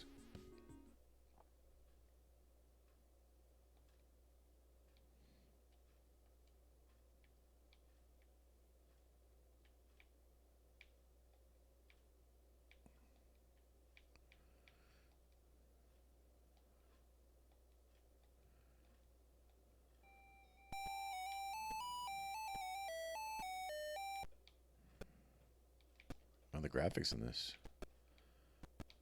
Whoa.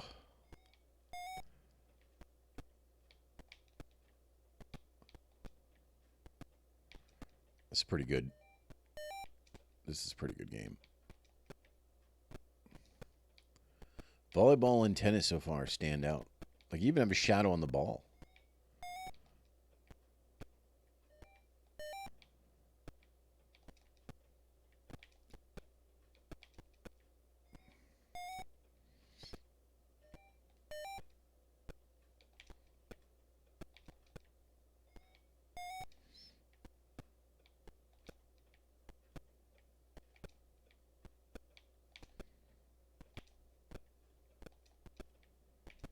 Ugh.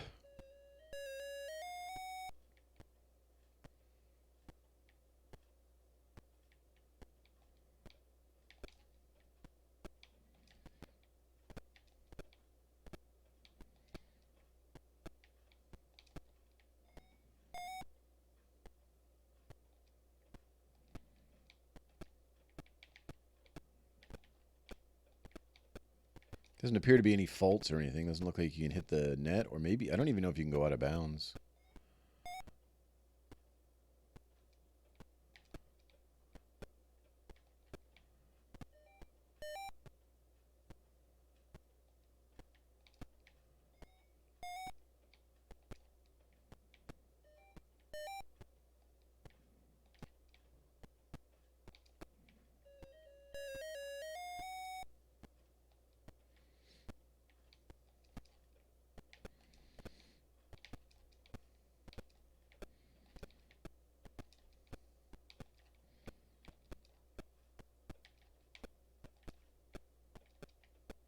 Yeah, you would.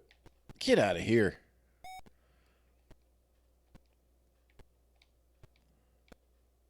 Oh, when you press the button, he swings his thing too. Look.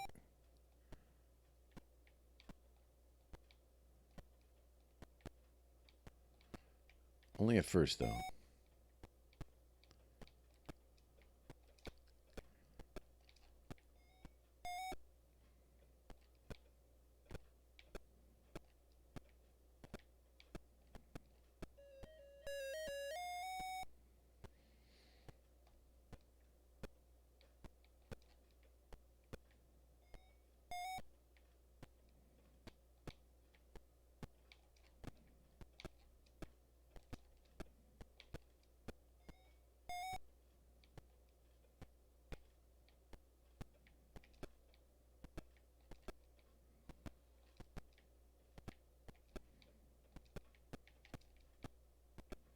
Oh, you don't even have to hit the button to get it to send it back.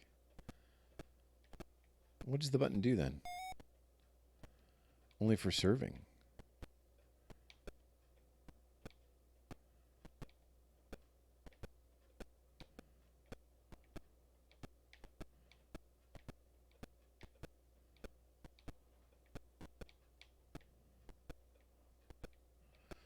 The computer's pretty hard.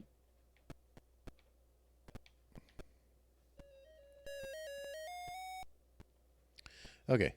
Game's pretty good, but the computer's really hard. That would be a good two-player game for sure.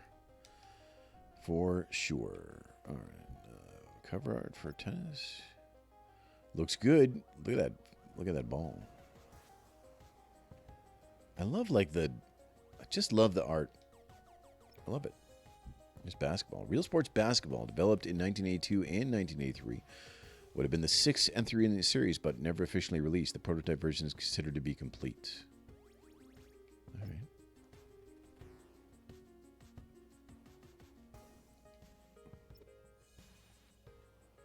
Announced in the early 1980s, Real Sports Basketball was never officially released. For a more arcade-style game, fouls can be ignored by setting the lift difficulty switch to the B position.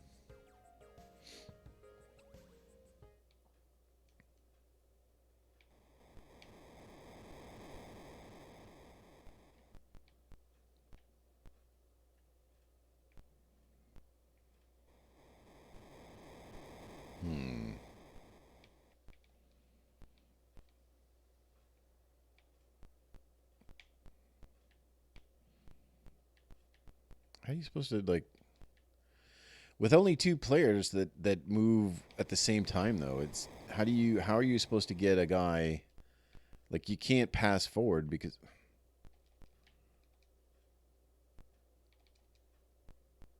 Oh, you can just bounce it off the wall, though. It's good.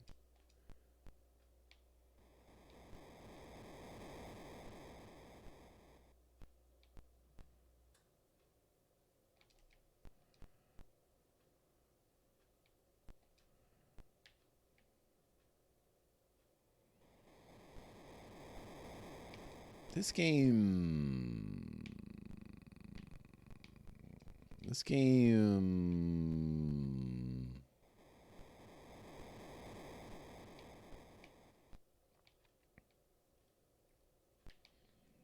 I don't have high... I don't have a good... This game... It's not very good. Oh! Ha-ha! 2 points, that's it. There's no 3-point line or anything on this. There's no center chord. There's no nothing. There should be 3 points. Like, you really couldn't have come up with a way to do 3 points? The game is sort of ugly too. Like, it has stands back there, but there's no people in it. There's not even some different colored blocks to look like people. I don't know. Maybe I'm being too harsh on this game from 1982 or whatever, but it's sort of unappealing. Let's escape. The crash in 1983 and the incredible momentum of the video game market in America came to a screeching halt. Sales plummeted. Game makers lost millions of dollars, and many went out of business entirely. In this video feature, Atari designers and players discuss the conditions that led to the crash.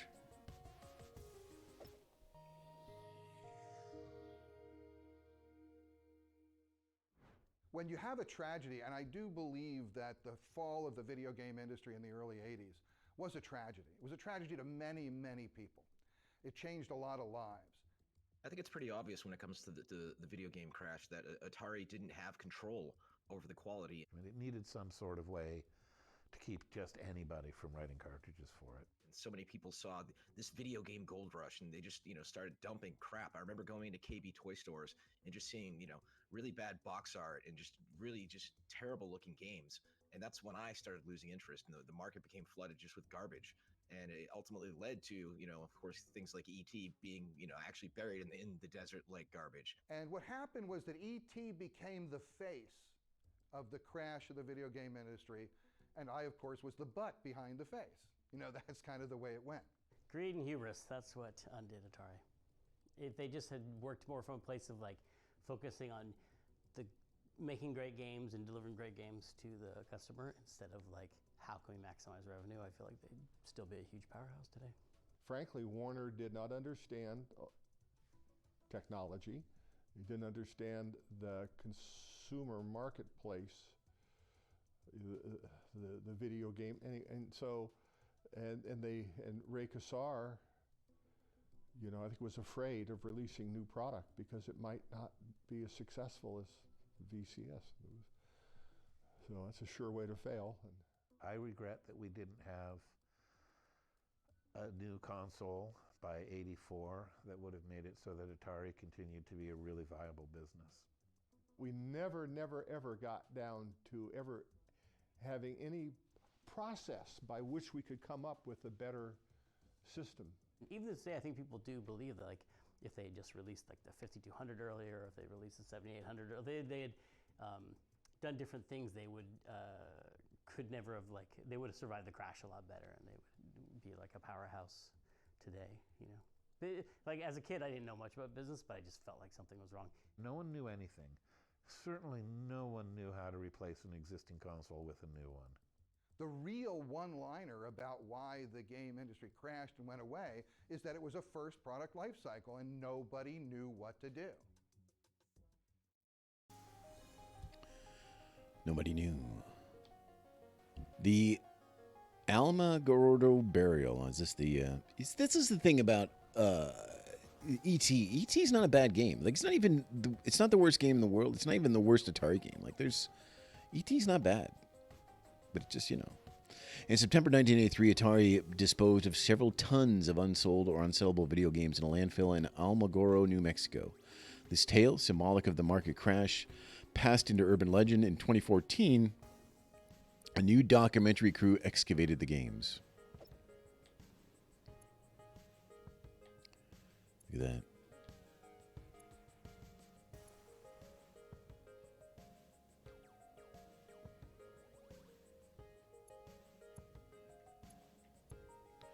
Shame. Miner 2049er. Miner 2049er, based on the Atari computer game by Bill Hoog, that can be played elsewhere in this collection, was one of the hundreds of third-party Atari 2600 games that packed the shelves in 1983, although it was a higher quality than most.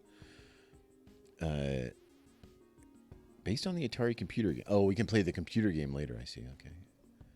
Wow, look at that. See, I've never seen anything like this. Like these. I don't know if I ever had any of these kind of games or anything. Bounty Bob is a mining radioactive by Tiger Vision. Help him claim all the various stations, multiple screens. Avoid contact with the deadly mutant organisms by running away or hopping on them, over them. Collect various objects. Okay. We can play this. This sounds like a real game. The Miner 2049er follows the example of early platform games, but adds new gameplay mechanics like chutes and various obstacles. While the original Atari 800 version featured 10 levels, this 2600 port only offers interpretations of 3.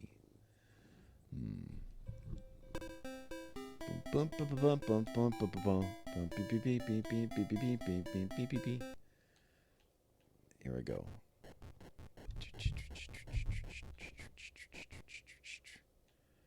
Well, how do you get that thing? What do you think that is there? Do we jump?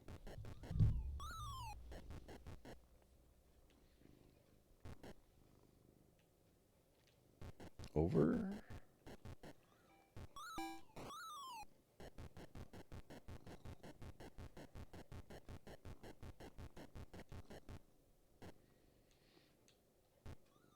Oh, do you have to make the ground colored in?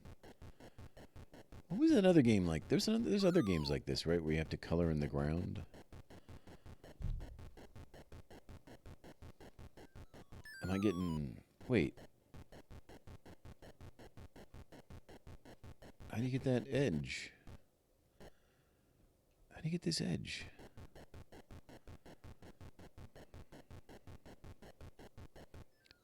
Can't get the edge? Oh no.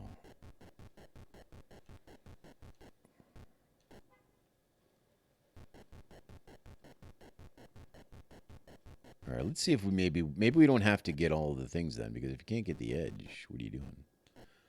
Come on, man. Ridiculous. Utterly ridiculous.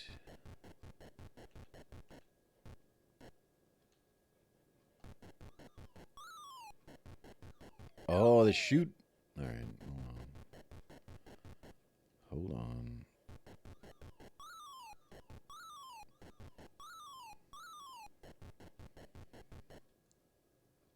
All right, let's see about getting... All right, you jump over them and they disappear?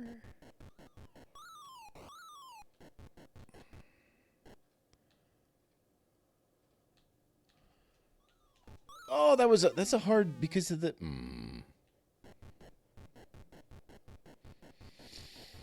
Because he's right before the chute, so you got to jump over the chute and then over him. Can we go up this? No, is that a chute?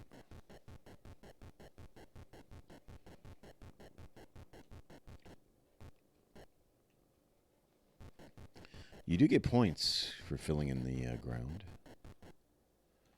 So that's something.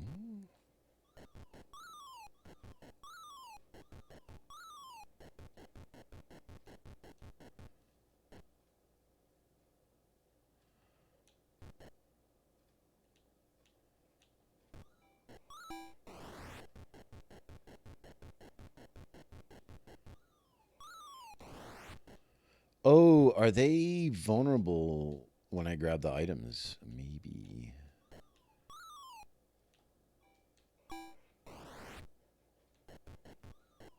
All right. What do I do now? Do I still have to get all this stuff?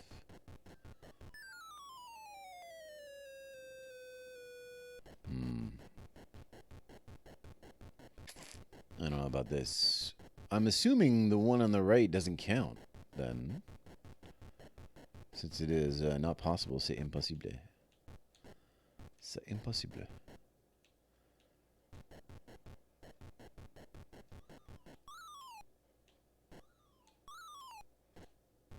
How do you can't get the ones on top of the chutes?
Oh, you can. Do I have to get those last ones by going down the slide, maybe? I see. All right.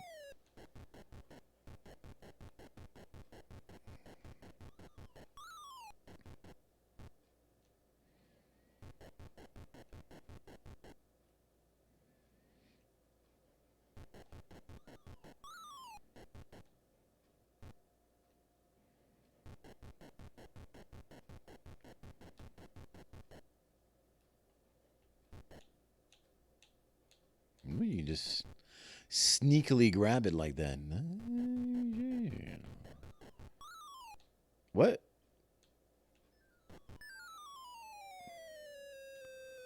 So the far space is not a slide. That's weird.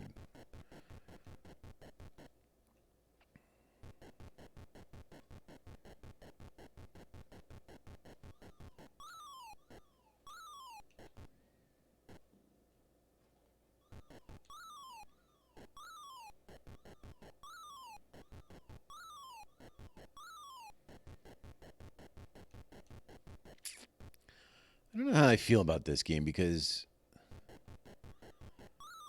you sort of, you kill all the enemies and now there's no action. Now you're just trying to get these blocks. I mean, I don't know. It's not bad, I guess. Oh, look at me. Look at me. Where do these doors go?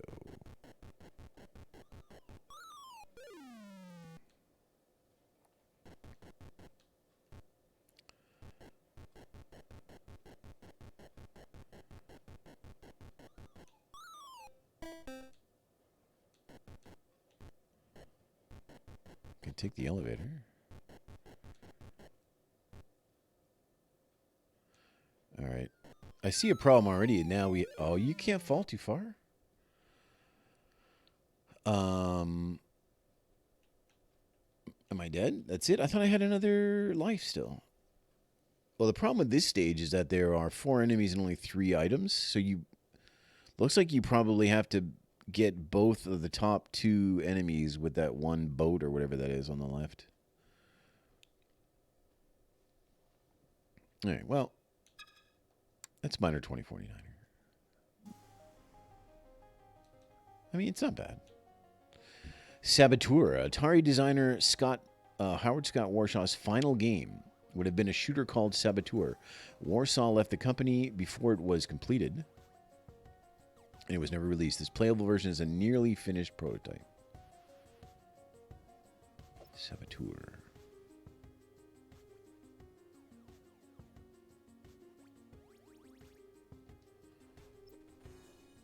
Yars' Revenge designer Howard Scott Warshaw created this multi-stage action game, only to see it shelved by Atari before he finished it. A complete and polished version of the original game is presented here.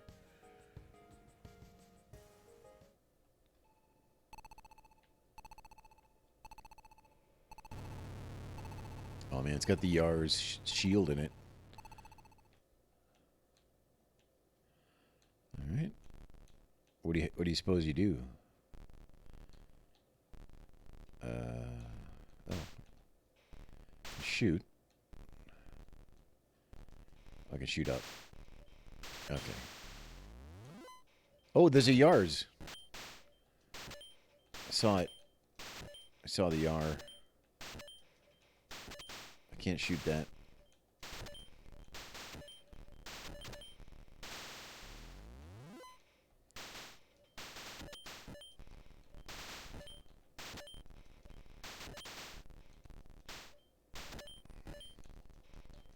Do I just have to hold them off until the rocket? What? Gotta get the cotile into the thing. Oh, I got hit? I thought that was my thing.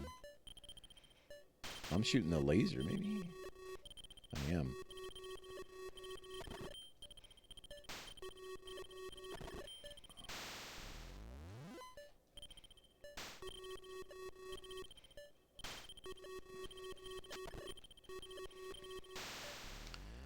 This is hard to understand. Am I trying to hit the ball?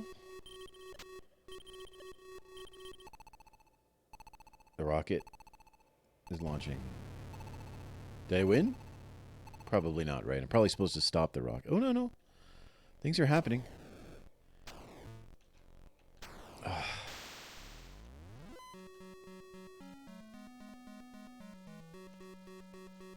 That's it, I think. Let's check out the instruction manual for this. A deadly warhead, a giant rocket, and no time to lose. As a humble miner named Hollot. What? Hollot. You've discovered the hostile Cotile races. Oh, this is a sequel to Yar's Revenge. What the? Cotile race is building a massive missile beneath the surface of Cytonia in their mad bid for galactic revenge. But aided by the thieving bird-like Gorfins, you can stop them. Infiltrate the complex, sabotage the weapon, and save the planet. Do you have what it takes to become the saboteur? Launch site. The Cotile construction robots and their enslaved Yar files carry pieces of the rocket from left to right. Every time they deliver a part, the missile moves up, closer to launch. But the sneaky yellow Gorfins can steal parts to thwart their efforts. While you destroy the Cotile drones, their own master robot hovers above, sniping the defenseless Gorfins. Destroy the robots and Yars with your blaster before they reach the rocket and buy the Gorfins some time. You'll earn a bonus if you sabotage the construction. Escaping Gorfin, Cotile construction robot, Hotot, Yarfly. There's a lot going on here. Warhead assembly, warhead battle. So I made it to warhead battle. It only takes one good shot, but you're battling a moving target, a security drone, and the clock all at once. Make it count. And I guess then it would just go back. Wave 2. Here's the point values.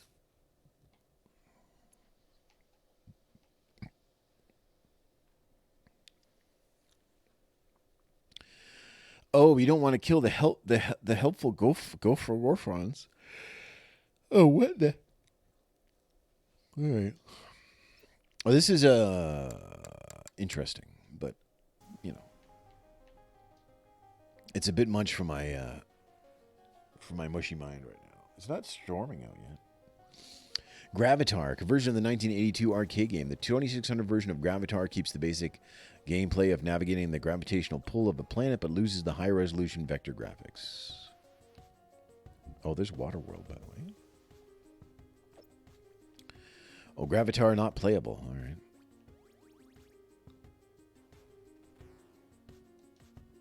Interesting. Why wouldn't Gravatar be playable? Sword Quest. Third in the Sword Quest series, Waterworld was sold exclusively the third in the Sword Quest series, Waterworld was sold exclusively through the Atari Club mail order service. And original cartridges are thus very difficult to find in any condition today. Yeah, I bet. They sold probably 12 of them. But they still have the contest, though. What could you win in this one? Join the Sword Quest Challenge. Dive into the depths of Waterworld. Search for clues to win the grand prize of the Waterworld contest, a jewel-encrusted crown. Capture the crown and compete for a sword of ultimate sorcery, a silver-bladed sword made at a cost of $50,000. Man, they must have been, by now, they must have been pretty sad that they had to keep going with this contest. Offering a mix of twitch action and exploration, the rarest Sword Quest cartridge was only sold by mail order to members of the Atari Club. Waterworld's puzzle was solved, and, as required by law, a final round of the contest was held, but the winner's identity and the fate of the solid gold crown of life are unknown to this day. Oh, man. How can it be unknown?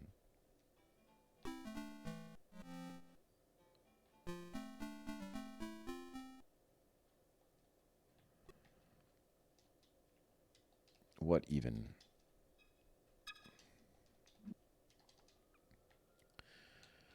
I'm stuck. Oh, here we are. Okay, so can I pick up the shoes?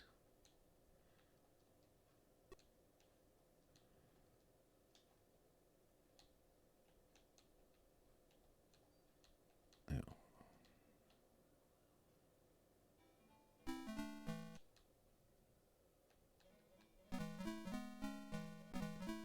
Ba-doop-ba-doop-ba-doop-boop-boo.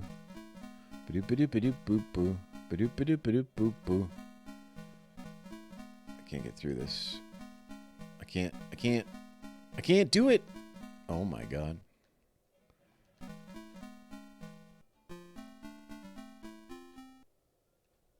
What's this? How do you pick up this? This is like your inventory here, I think. See? And I can go to it. But how do I get this?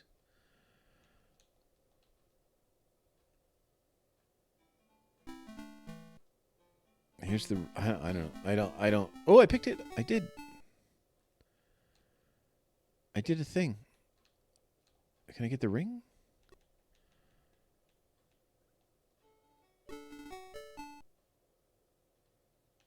Okay. Seemed good.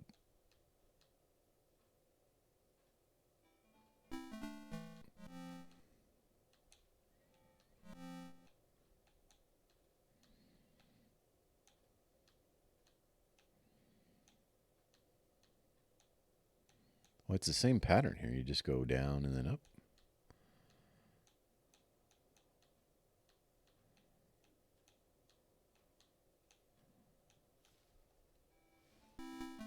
There, hold on a sec.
I can't believe we don't know what happened to the crown. Like that's the major. How can someone not know? How can someone not know where the crown is? How can there not be anybody that knows where a $50,000 crown is? The final round of the contest was held, but the winner's identity and the fate of the solid gold crown of life are unknown to this day. So the identity is...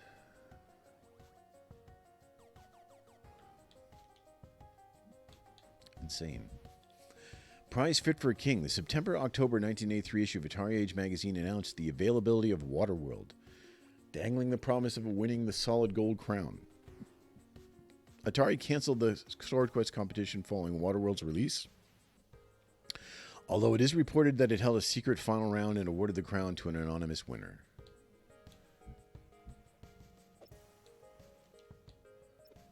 Sword Quest Waterworld comic. The comic included with each copy of Sword Quest Waterworld. This was the final comic produced since Sword Quest Airworld was never completed on the Atari 2600.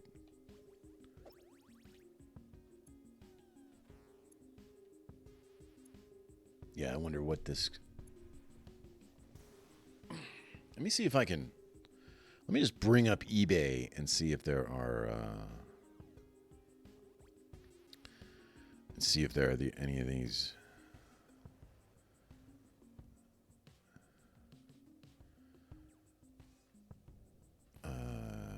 what's this called?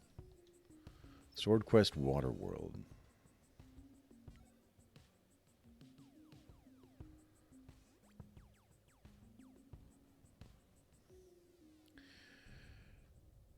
Oh, yeah. Atari 2600 Sword Quest Waterworld and Earthworld with manual. Rare. $1,181. It's quite a bit.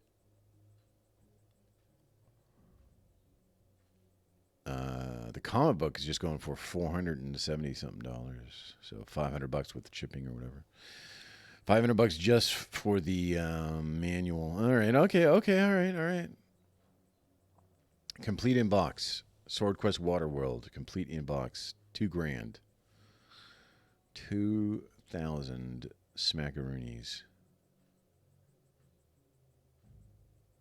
Huh. All right. Well, I can't believe we don't know. I mean, it's just, I'm just going to keep saying it, but I can't believe we don't know the, like, where that crown is.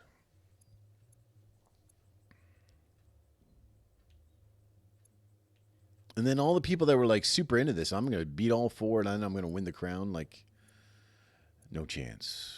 Look at the sea serpent. 'Tis the serpent unspeakable. Harar. There's your answer, boys. There's your answer, boys. No, it cannot be. I've heard of such a thing in time-lost legends, but I never dreamed.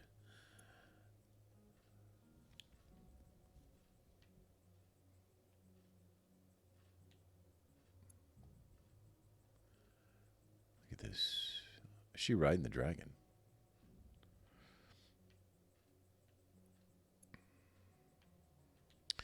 I mean, you know, cool. It's kind of a shame it never got. I think, like I said, I think they may have like retroactively gone back and made one, but an Airworld, but Airworld artwork, preliminary artwork by Warren Chang, intended for use for the Sword Quest Airworld cover. Look at that. It's pretty good.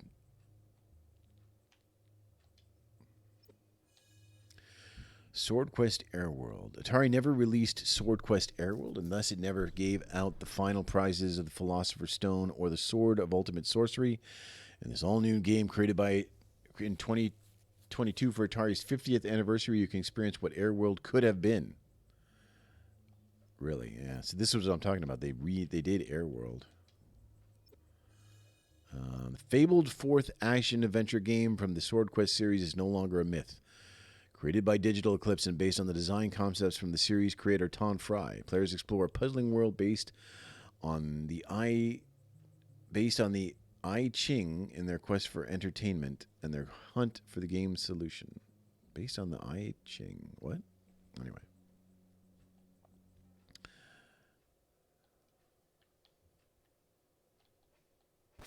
All right, we got Joust. Oh, we can't hit the clouds. So this is a modern game, so almost assuredly is a bit easier.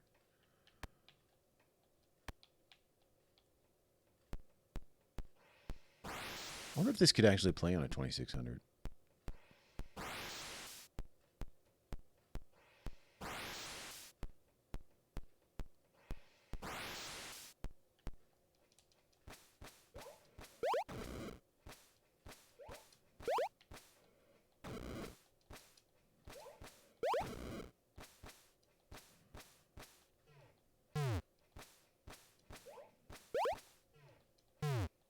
clouds. Clouds are dangerous. So is this...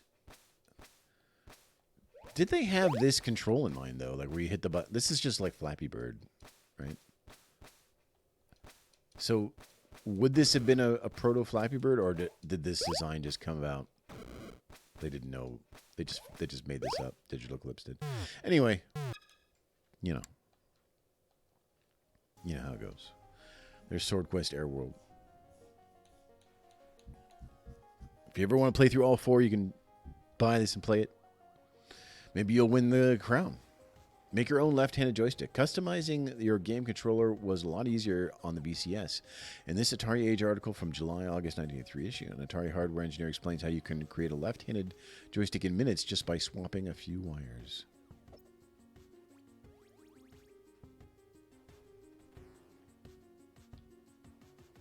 Huh.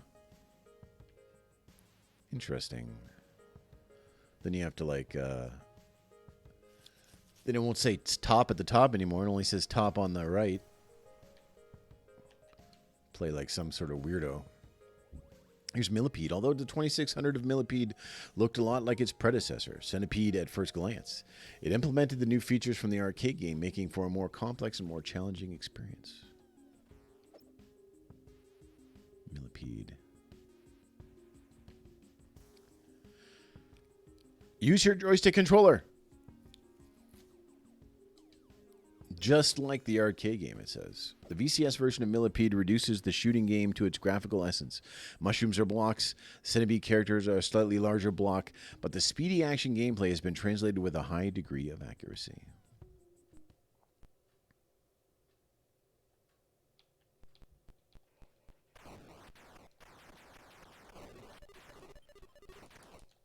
Oh yeah, this feels good. This feels better than the than Centipede. A little bit. Centipede was a bit, well, maybe not. I don't know. Give me a second here. Need to gather my thoughts. Oh, I got the DT. Demetrius toxinide. I got the Demetrius toxide. The numbers are a bit, things are a bit hard to see.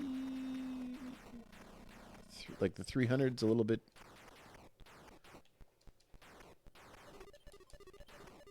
Whoa.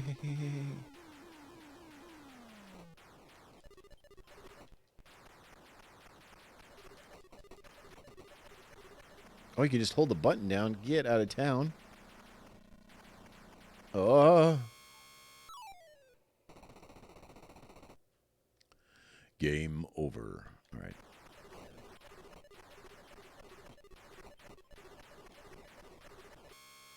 I disagree.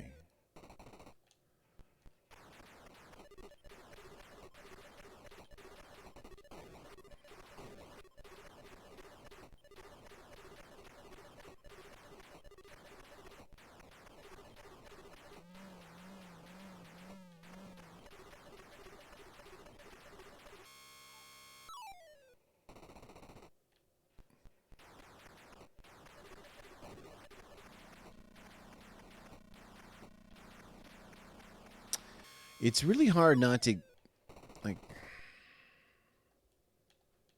it's really hard.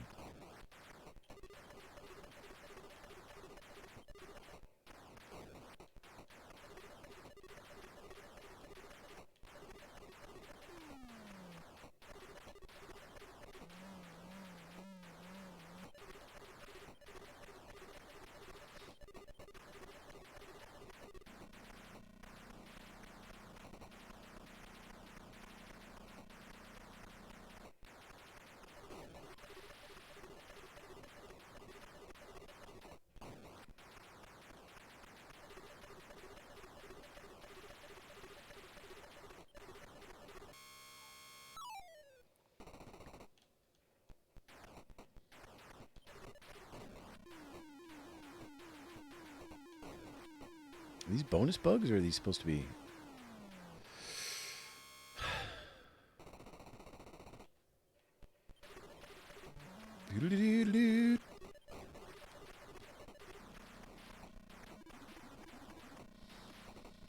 All right. I mean, the game's... you could really get behind this game if you had a 2600, I think. You'd be in... you'd be into it. All right. Well, that's Millipede. Pretty good. Pretty good. Millipede, cancel 5200 prototype. Although Atari planned to also release a version of Millipede for the 5200 console, it canceled this version before it could be released.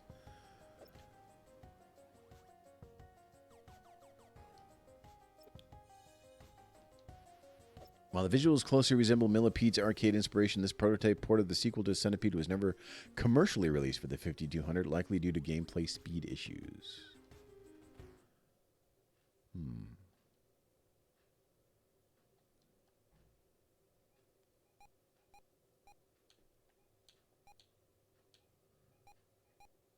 I want to start at 0.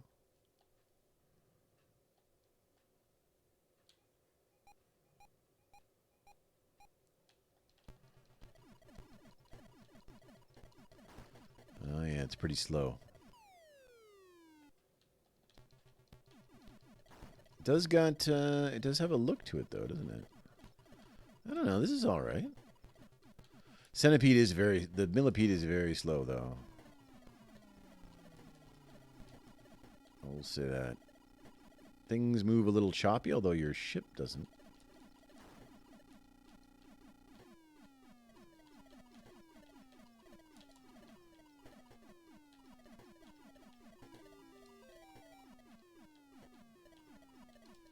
Doesn't fire as fast.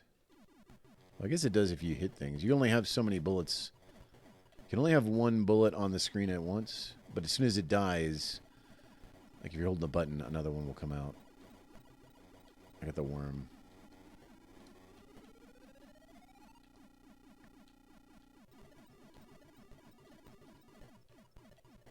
I don't know, I think this is pretty good still, though.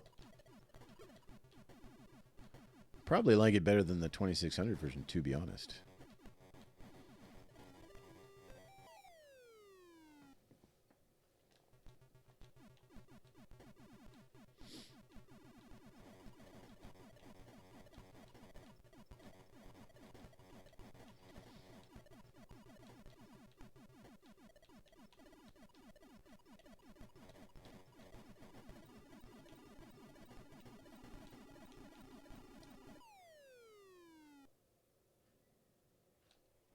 We're going to get to our bonus.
It's a bit...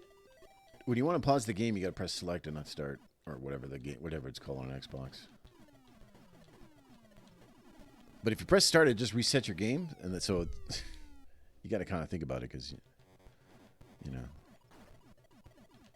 it's sort of not how things go these days. Whoa.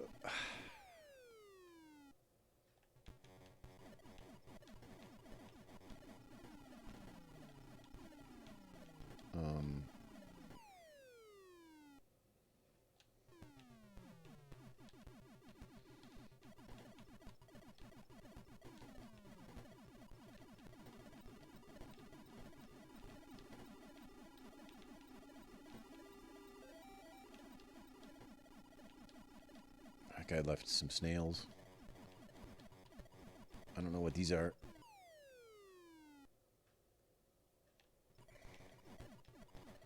I think this is our last life, but I was going to say 60,000 was another bonus, but no. Why is it it automatically like goes there? You have to go back. Anyway. All right. Well, that's Millipede on the 5200 unreleased. Pretty good, I'd say, though. Original cover art. I like that. Millipede. Look at that. Look at that big guy. Look at you. Look at you. Look at his little claws.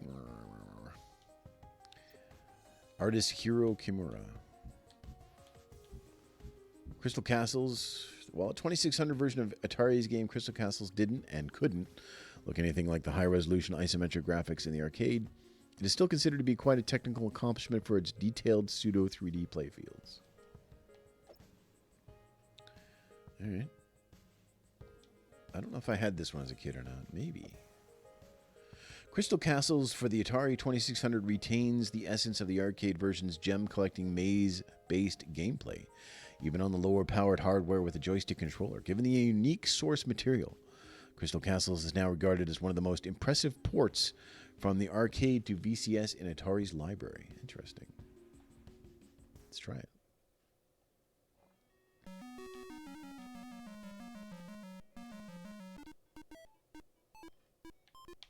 Okay.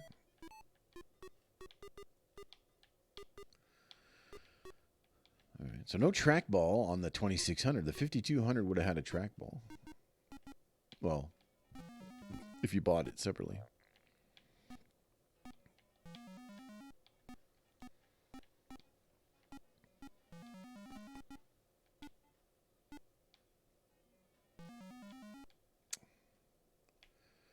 Just want to get this last one. There we go.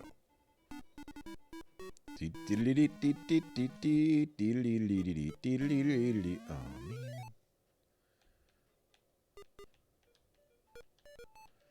I'm going to get that H. Uh-oh. What? Oh, no. Did it.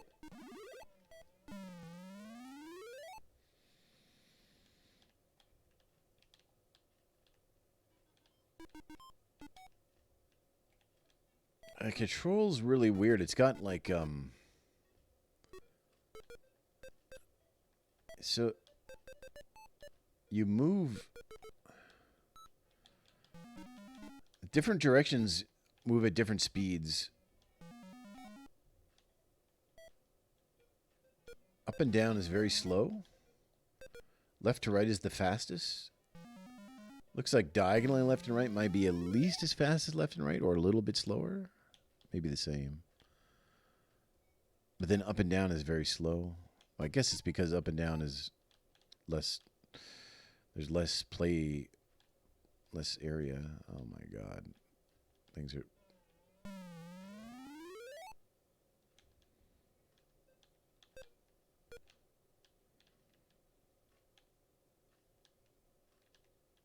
I just.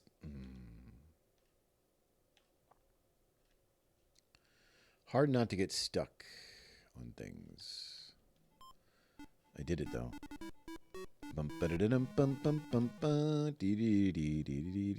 Skeleton.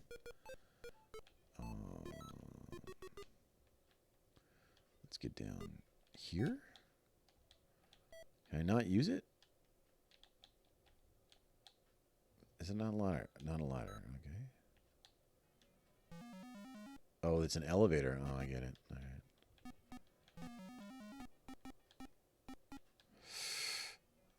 Me on the elevator.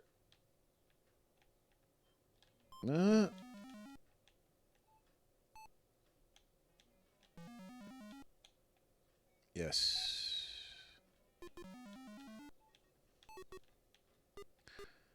This is sort of impressive, I guess, but it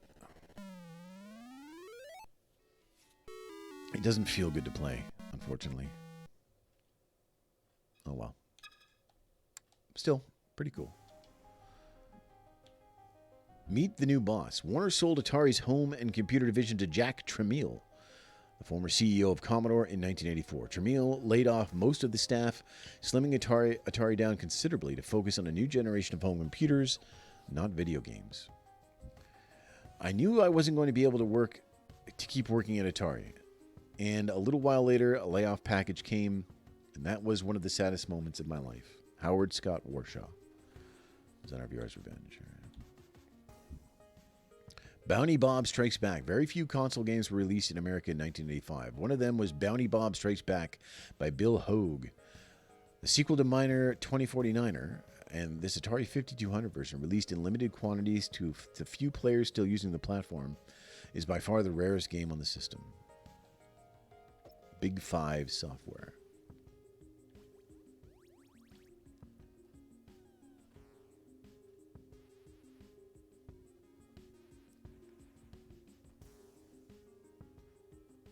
Massive 40K ROM cartridge. 25 all-new levels.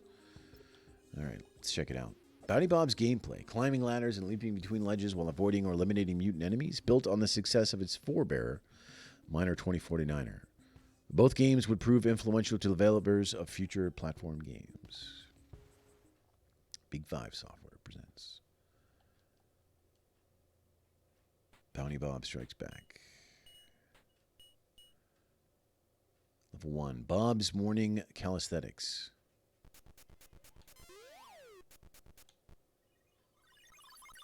All right. Okay. Dead. All right, dead. I got a gun there, though. Can I shoot? Still only one. That's not a thing you can jump on, the ladder. I'll take that.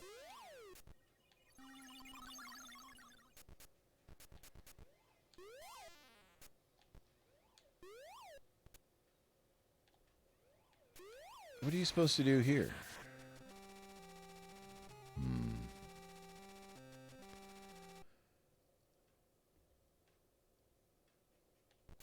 Can I... When I jump... Oh, wait a minute. Were they...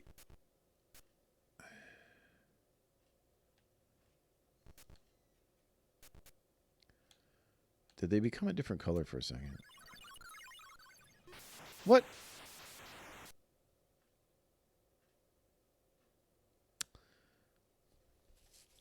I just don't know what to do. Hold on. What's up, McDaddy? Look at this manual, though. That's nice. I guess. I mean, I wouldn't say it's clear, but I'd say it's cool looking. Oh, my God. It hurts my eyes to look at this.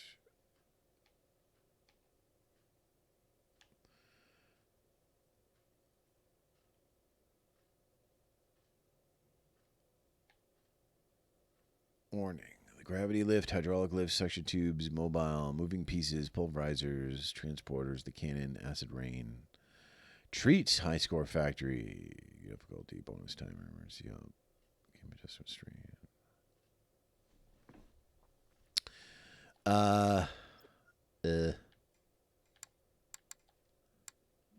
So if I grab this. Oh, okay, they turn green. Now is my chance. Now's my chance. Oh, now he's not green anymore, though. Oh.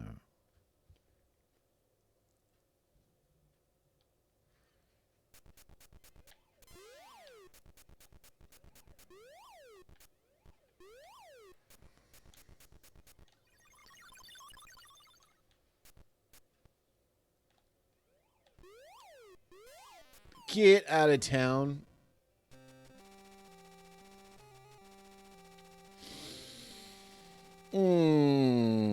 How's things going this morning, McDaddy? What's this? I'm a great player. Oh, look at the name. It's very. This is very. This is very like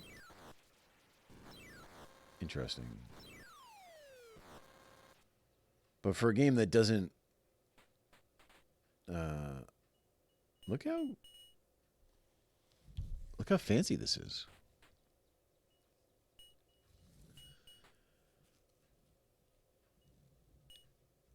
It's a lot of effort, though, for a game that doesn't save your high score, though.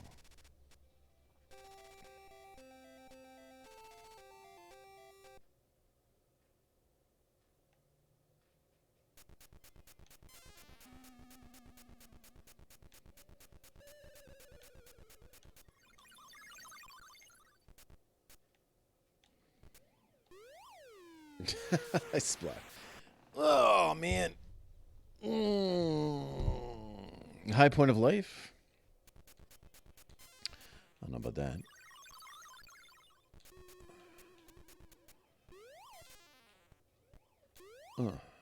Oh, there's... I can still get that guy. Oh, no! That's a slide. The slides kill you? Did the slides kill you? I'm confused.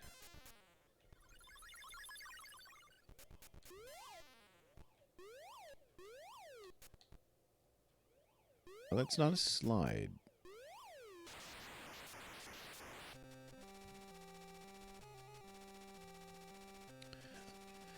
All right. You know. The Atari 7800, originally meant to be released in 1984, the next generation Atari 7800 console was put on ice until the video game market started to make a comeback in 1986. In addition to playing its own lineup of games, it was fully backward compatible with 2600 cartridges. Not 5200 cartridges, though. In case you were one of the few people that decided to support Atari, they said, no.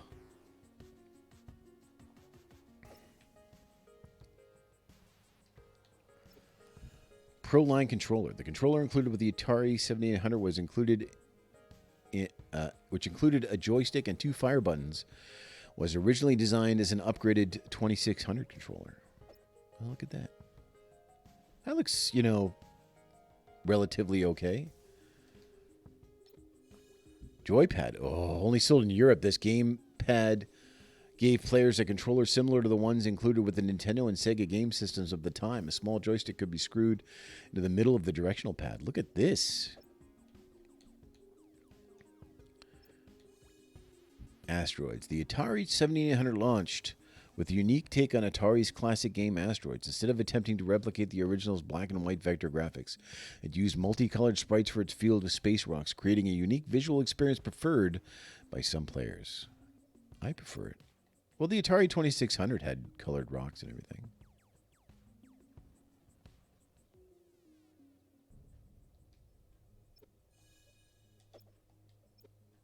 A staple of Atari's arcade heritage, the 7800 version of Asteroids offers refined graphics while retaining the player's freedom of movement and ability to blast rocks into smaller, deadlier rocks. Look how good this looks.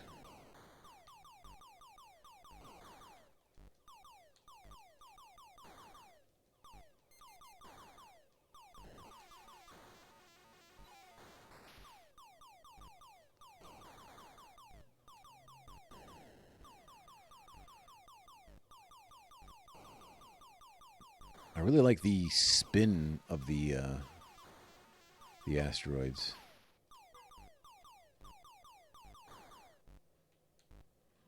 Although I will say,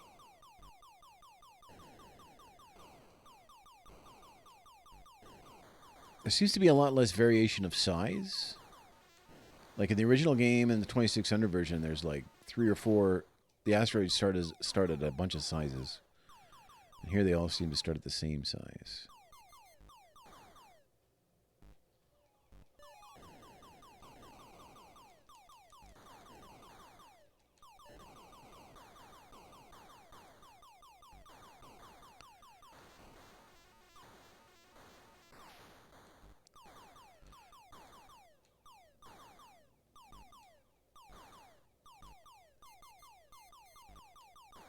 So far, I haven't had to move.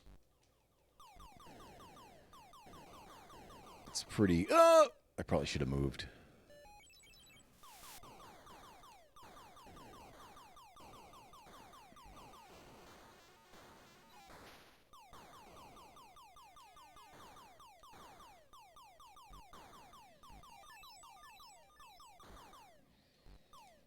There's the teleport button. What's the move button though?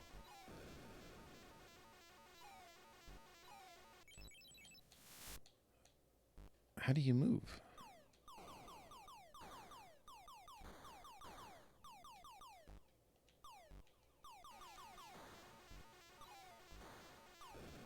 Hold on a sec here.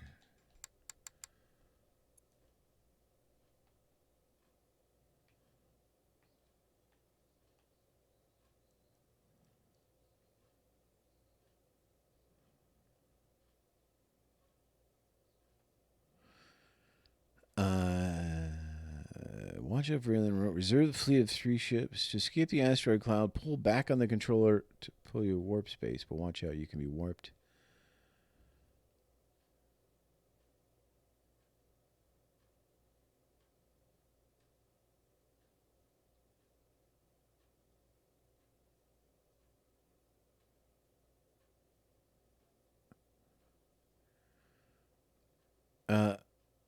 Where does it say how to move though? You can shoot anything on the screen.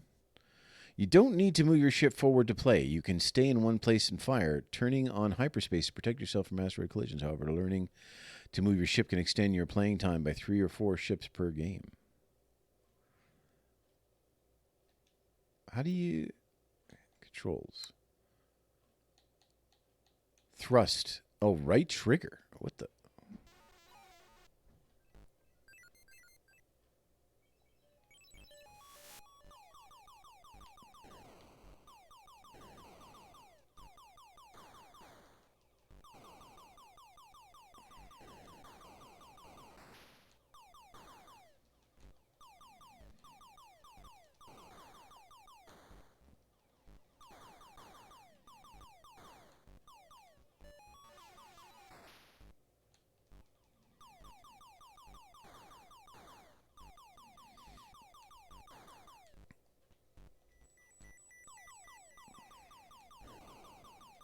Oh, I was going to teleport there too. That was my plan. My big plan.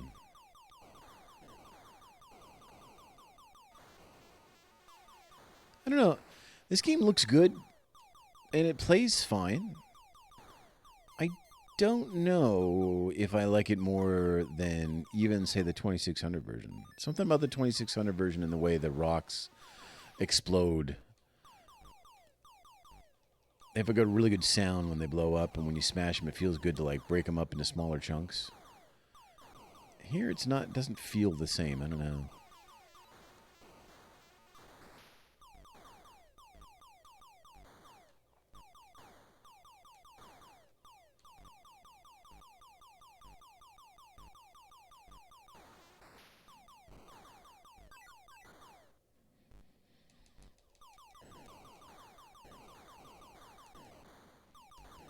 See that? I think I died. No, no. I tried to get away with a well-timed teleport, but it did not work. Oh, but I got an extra life. Extra life at 10 grand. That makes sense.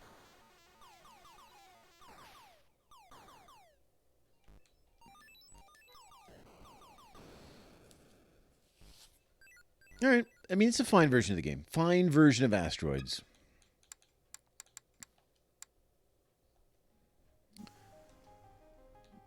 Centipede. While the 7800 version of Centipede was certainly a nice-looking version that played well, games like it ultimately showed that Atari's attempt to compete with the high-end video game market with the parts of a 5-year-old arcade games, with ports of 5-year-old arcade games was going to have limited success. Yeah.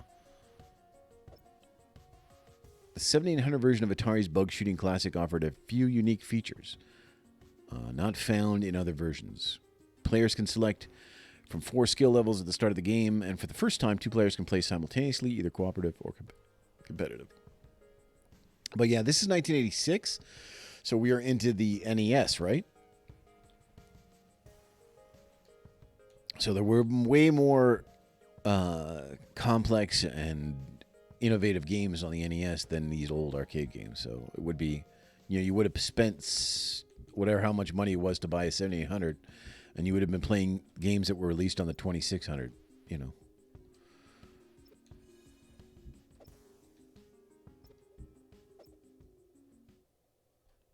Oop. All right, yeah, this does look like more like the arcade game, though. Feels good. Frame rate is good. It's pretty fast.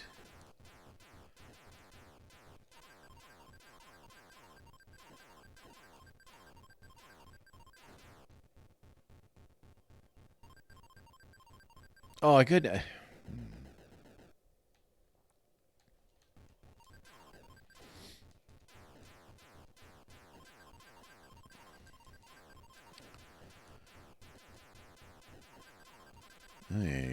Oh, I mean, definitely this is a good version of Centipede. Maybe the best home version we have so far. I mean, probably definitely, actually.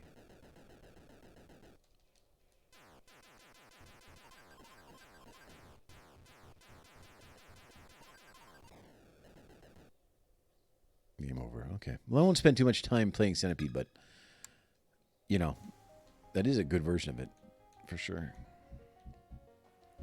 The Atari 2600 Junior, in addition to the 7800, Atari also rolled out a smaller budget price revision of the 2600, retailing for just $49.99. It was a very affordable alternative. And Atari began to put more 2600 games on the shelf. Did they really?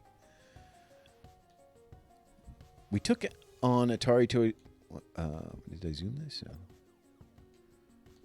We took an Atari 2600 and we just took a bandsaw and we started cutting the plastic away. Then we hot glued different pieces together and glued some other things together and said, look, we can cut the size of this product by 2/3, and that's the essence of how the 2600 Junior started. Solaris. Now, this is a game I'm pretty sure I had. Solaris, a technical masterpiece on the 2600. Solaris was created by Star Raiders developer Doug Neubauer. He used every trick in the book to create something that looked light years ahead of any other 2600 game, showing just how versatile the 2600 hardware truly was. I remember the name, so I feel like maybe I had this game. What's it look like? Oh, yeah. I think I did have this game, almost for sure. After creating Star Raiders in 1979, Doug Neubauer created several 2600 titles, including a licensed game for the movie The Last Starfighter. That game was canceled in 1984, but Atari later released it as Solaris in 1986. Its space shooter gameplay makes it the sequel to Star Raiders in all but name.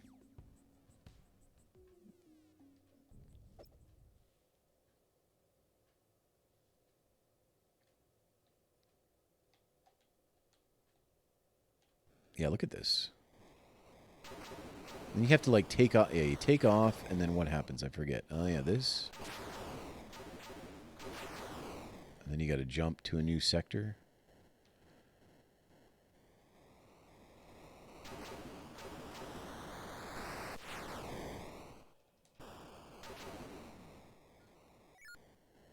Save this guy.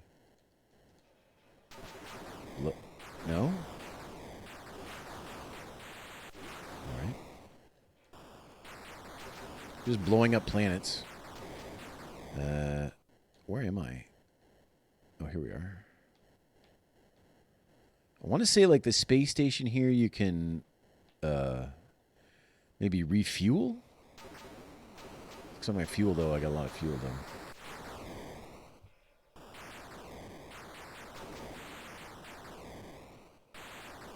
The controls are backwards here.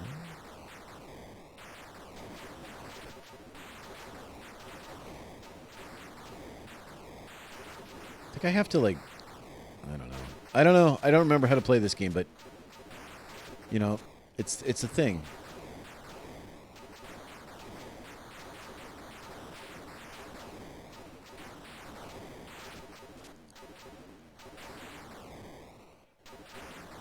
I don't know why I keep having to go backwards. Like, pressing left and right. Pressing left makes me go right. I don't know why it's backwards.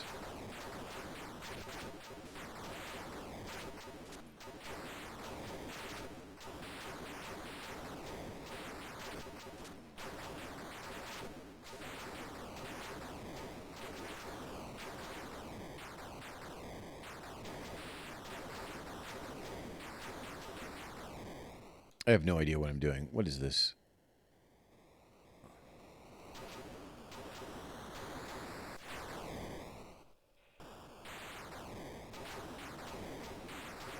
I mean, it's definitely like... I mean, you know, it definitely does good to do a good job of making it seem like things are coming right at you, you know? Got him. My fuel is low, though. I don't know how you get more fuel.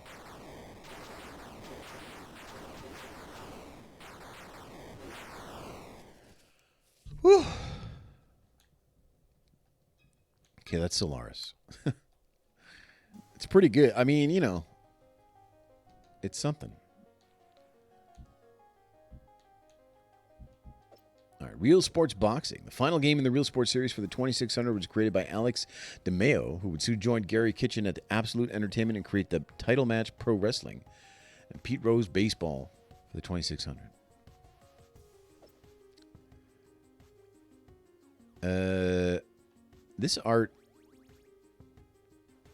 is less good.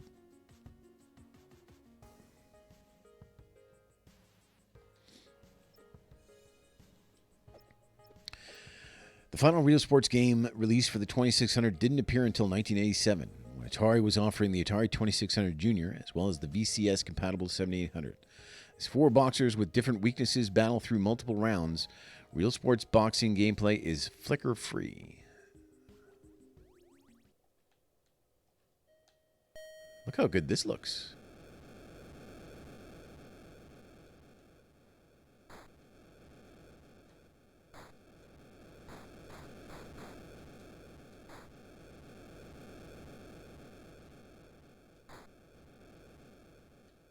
You can't punch whenever you want.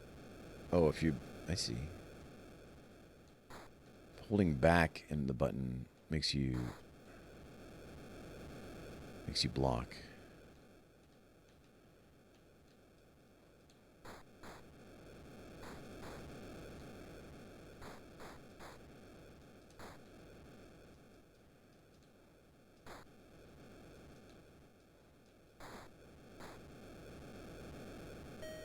Take a rest.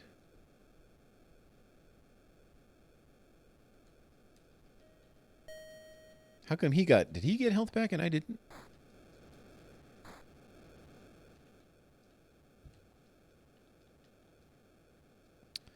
I like the look of this game anyway. Like, you got a bell. You got dudes with hats on. Watching. You got the lights on top. Or... I guess that's lights or something in the back there. You got the ring. But, like, I don't understand why I'm hitting the button and I'm not... He's not punching.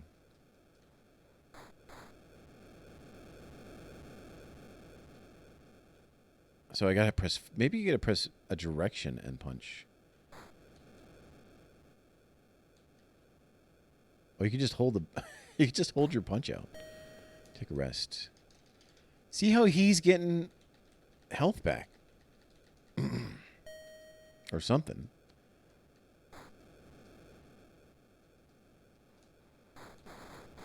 Oh, yes. Absolutely devastated that dude. Did you see that? Oh, look at this. Yes. Down.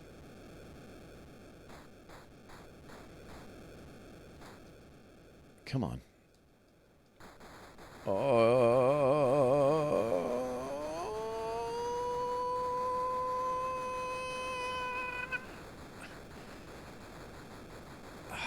How do you knock a guy down?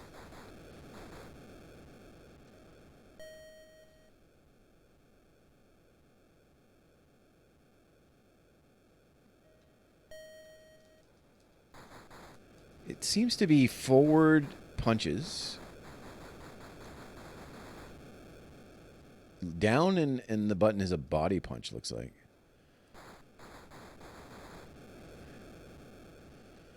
Back and the button makes you block.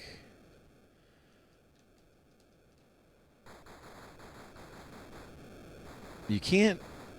The thing about the forward punches, you have to move forward when you punch them, so.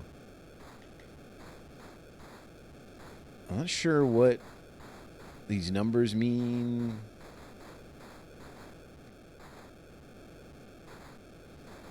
I don't know how to... Ugh!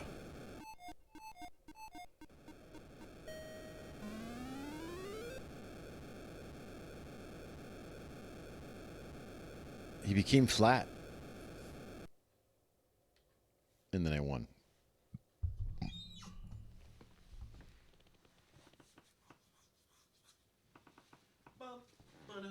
All right,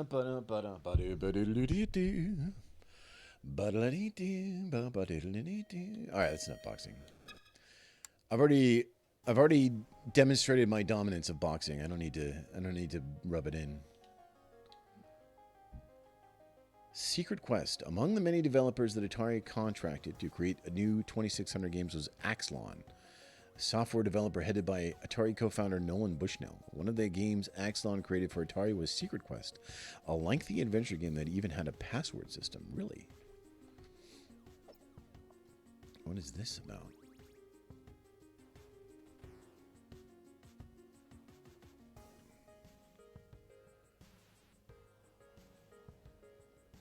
Huh.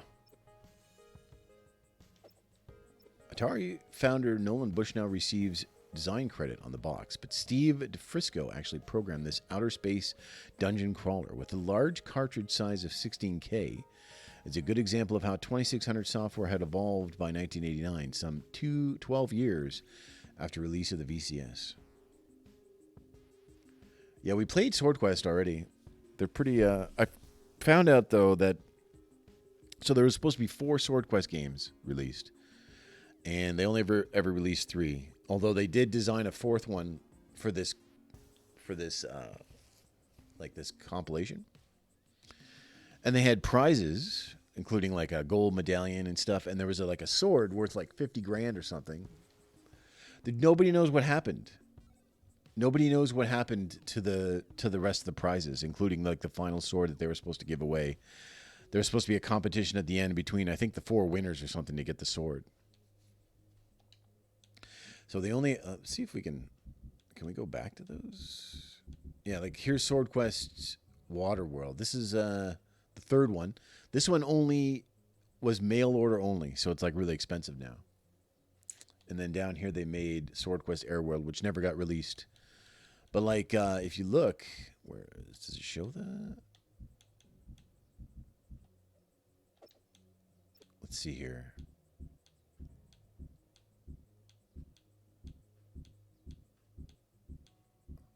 There's Earthworld. All right, here's the first one, right? So yeah, look at they had these prizes, and including this sword.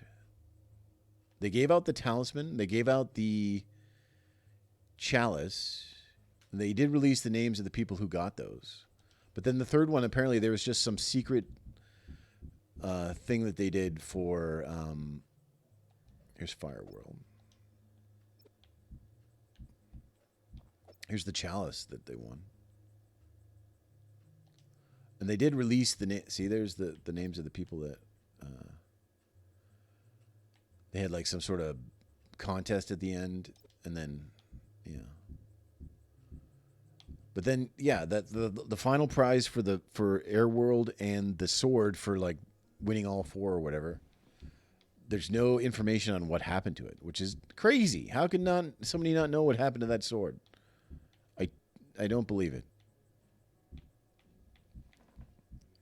All right, let's play Secret Quest. What is this? This is a password. Look at that.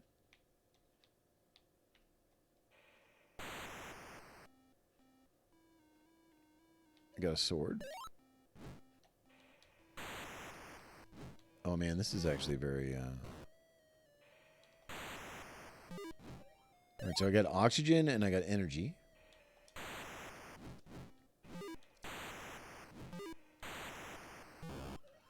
That gave me energy.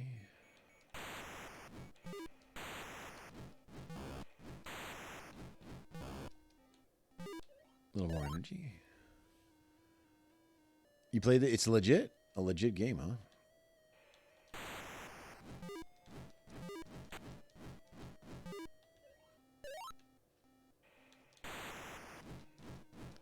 Now, when you clear a room, did the enemies come back? No. All right, good.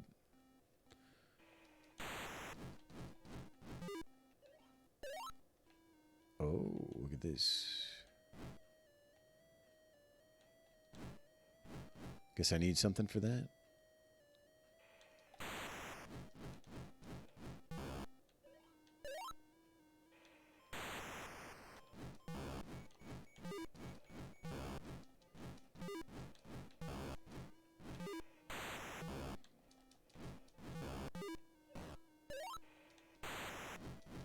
These potato guys.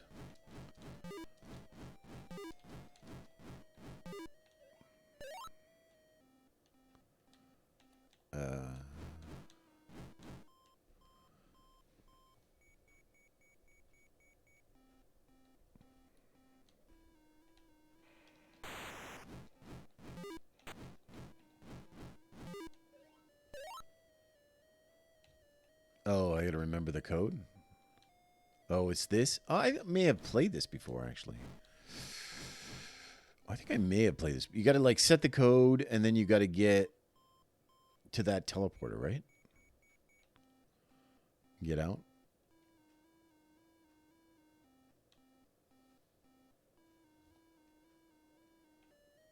But how do you... Where's the code to set it? Where's the thing to set... Is that... Wait a minute. Am I setting the code there?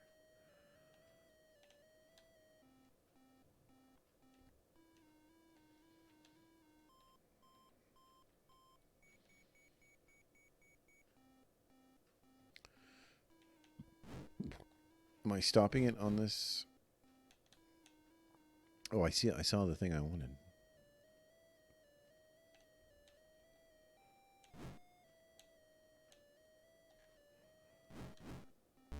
I did it. I did it.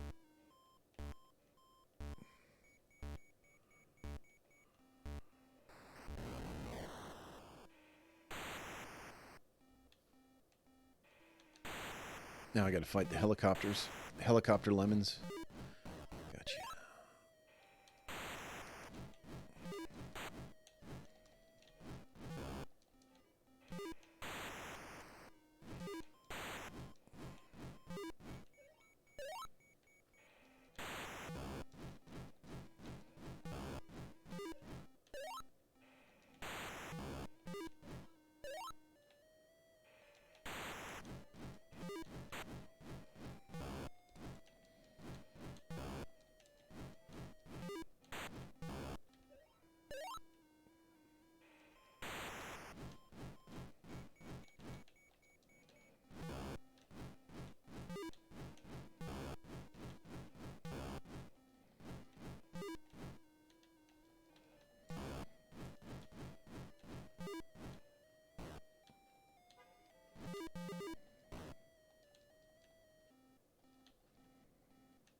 What happened to my sword?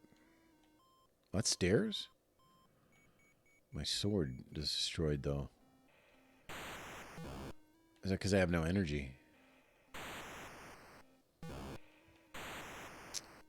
Well, you can only get energy, though, from killing enemies, though. Oh, no, you can get it here. Wait, no, that's the exit.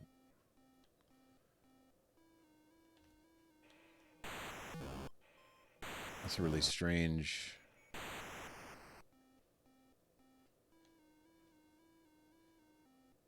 A really strange way to do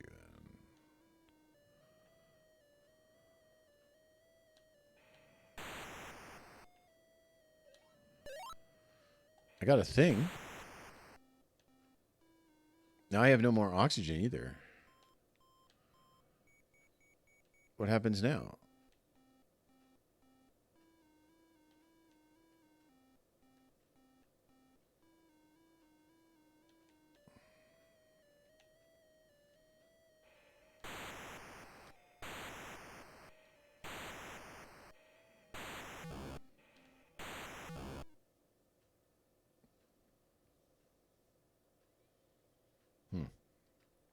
All right. I was working on the assumption that the energy was my health, but I guess oxygen is your health. So, Secret Quest. All right, interesting. Interesting.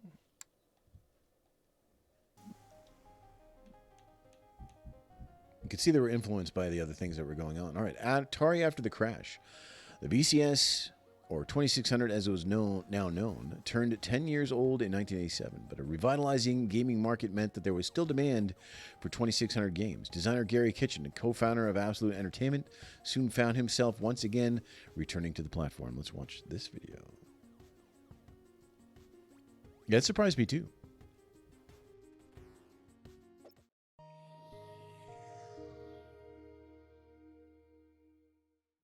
There's this funny time period in the history of, if I wrote a book on the history of the video game industry, there's this funny time period where we had left Activision and we went from this fabulous AAA office complex, beautiful. We had more space than we needed by a factor of 5, and we went to the most horrible office in Midland Park, New Jersey, in the basement of an optician's office. Game industry, this was after the crash. Game industry was a disaster. And it was just, oh man, what an office. It was horrible. But we survived in it. I mean, you gotta do what you gotta do. So anyway, we're in this horrible office and we're doing C64 stuff at that point. And I get a call from a buddy of mine. Actually, he was our part-time sales guy. And he always visited Toys R Us, and he knew them really well. He called me and said, you know, you're going to laugh, but they want to know if anybody's doing 2600 games. Because at that point, there were none. Nobody was doing them. But there were 26 million consoles in homes. And people were going in Toys R Us saying, why don't you sell games for my Atari anymore? So I said, wow, that's interesting. How many would he buy if he had a 2600 game? He said, oh, you know, 20, 30,000 pieces probably. And I said, all right, I'll get back to you. So we did Title Match Wrestling and Super Skateboarding, first 2 titles. I mean, regular skateboarding, first 2 titles. And he loved them, and they sold like crazy. And at that point in time, we were the only people in the world making games on the Atari 2600. My phone rings, and it's the Tramiels. So he did some 2600 games. You know, do a couple for us, because word got around. There's actually a need. And then Activision calls and says, do some 2600 games for us? And I said, well, why don't you guys just do them? He goes, well, you know, if I could be completely honest with you, we don't have anything. We don't have the specs. We don't have manuals. We don't have the equipment. He said, we couldn't make a 2600 game if we wanted to. So could you make something for us? I tell people that, they're like, who the hell wanted 2600 games? You know what? No one told consumers that there had been a crash. No one went to their house and said, you don't like video games anymore. Because that's what Toys R Us and Walmart said. People don't like video games anymore. But the people at home were sitting going, God damn, I'm tired of combat. Isn't there something else I can play on this machine? So it was good. We had a great run there. We had a lot of money off those games.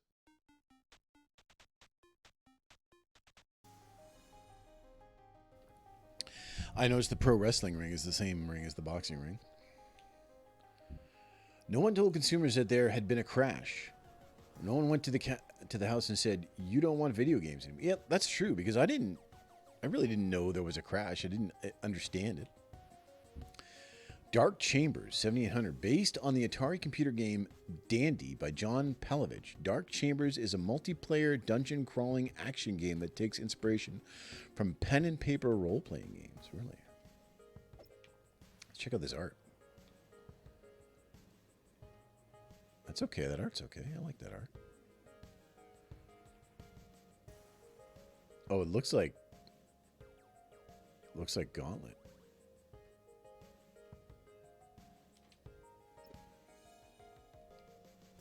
Dark Chambers began as an Atari computer game called Dandy, programmed by John Palovich. Atari later modified Dandy into Dark Chambers, which helped to lay the groundwork for action RPG games in the 1990s.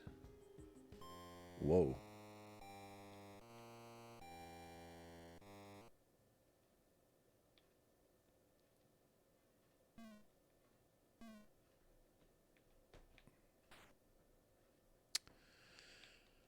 All right. What year did Gauntlet come out? It was in the 80s, right?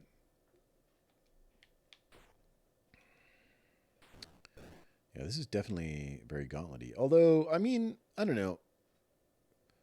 Maybe, I mean, I suppose it is. I mean, there's no doubt that this would have been inspired maybe by Gauntlet, but it definitely doesn't have like the... It's more controlled. Like, there's not a ton of dudes.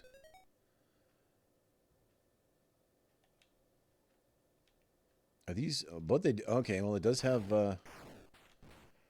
It does have spawners. Oh, my God. All right, maybe it is more like Gauntlet. It's really weird how these transform into different animals or different monsters or whatever. Gotta kill this spawner. Got it. They go from ghosts to skeletons to people. They reverse. They're like reversed.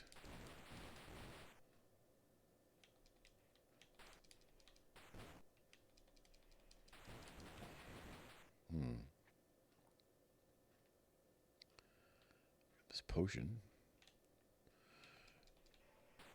That's not a potion. That's a it's a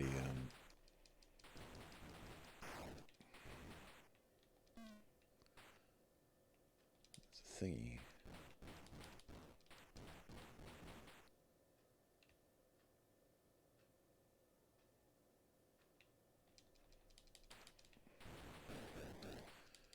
I don't know how I feel about the way these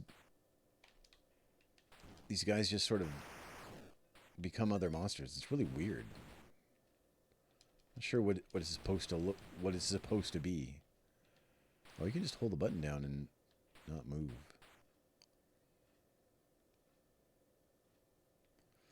All right, there's nowhere else to go except up here. Well, down the stairs we can go, but I want to try to clear this.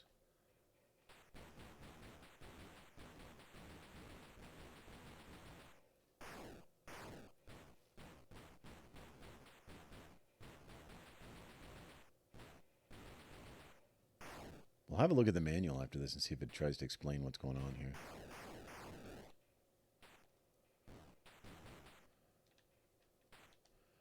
It's like there's supposed to be different spawn. Like these guys, the piles of skulls are supposed to spawn ghosts, and they do. But when you destroy it, it becomes another spawner, which spawns another thing. It's like they're like levels of enemies. But oh, it's got an animation. There's a heart up there. So the person here, the hockey player or whatever, he's got to be like level 1. Yeah, he takes 1 hit. The skeletons take 2 hits. Well, that guy, he might have become a hockey player and I didn't notice.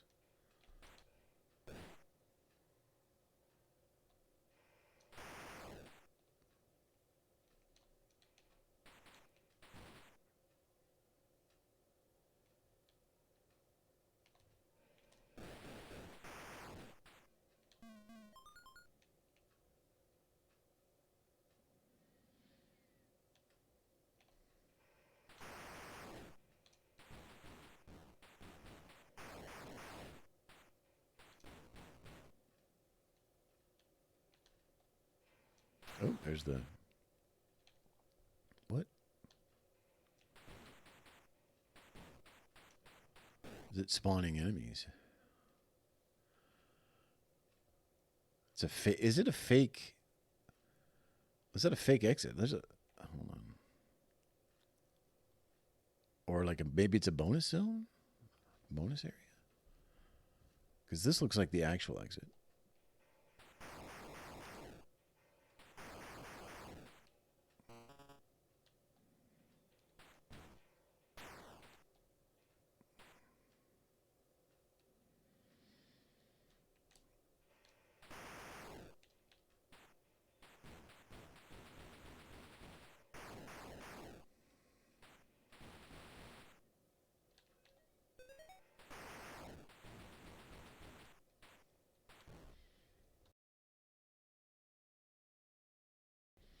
Well, we got to go back and try that the heart ladder that we uncovered.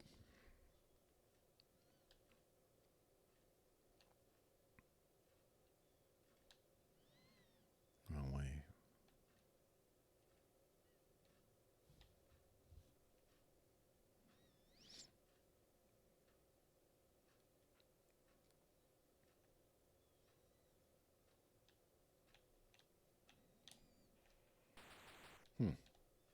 I think it's just an infinite spawner. I can't go down the ladder.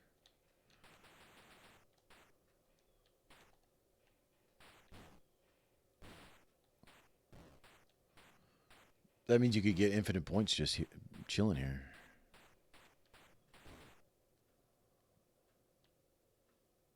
Infinite points.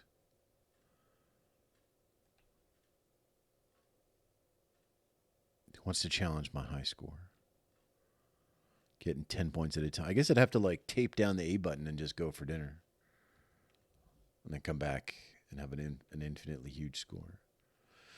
I mean, it's pretty cool you can play 2 players. You could, I don't know if they're, I wonder if they're a different, like you're like this little elf guy, 1 player. I wonder if these is just a yellow little elf guy. Or if you're kind of a different thing, a wizard or something. Wizard is about to die.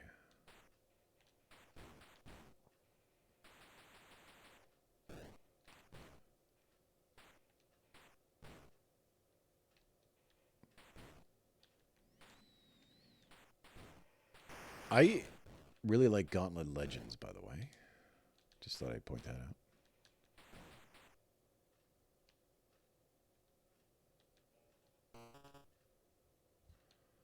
What's the name of this game? This game is Dark Chambers on the 7800.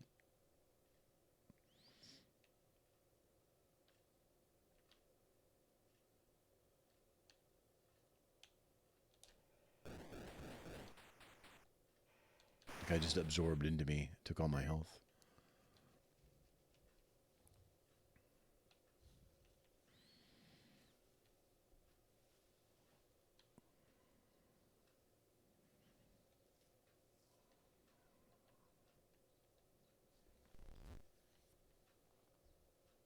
That's the way out.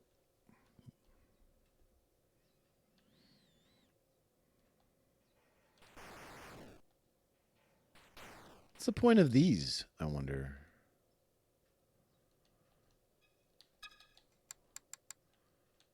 I like this art. Okay. Hearts. Oh, hearts.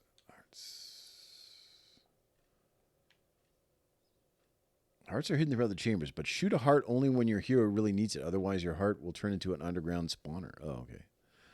So heart is what, health?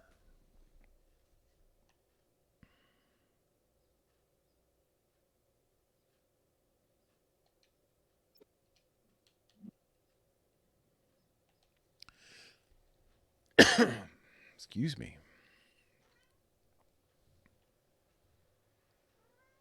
He's a recolored archer. All right. Yeah. All right. Well, still pretty good. I have these. I have the gun. Let's see what those things do. Gun increases your shooting speed. Daggers make your shots more powerful. Shields minimize the amount of strength you lose when an enemy touches you.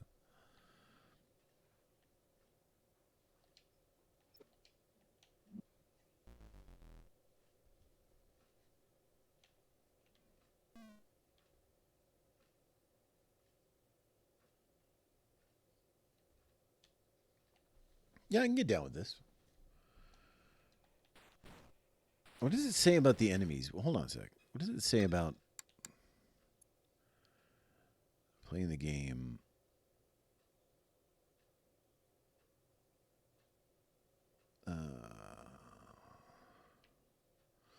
Ghouls and curses. The inhabitants of the dark chambers drain your strength by touching you. When shot, they mutate to the next weaker form.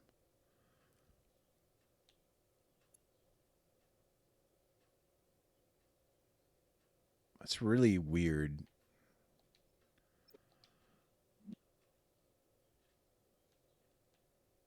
I wonder what the idea behind that was. Certainly that can't be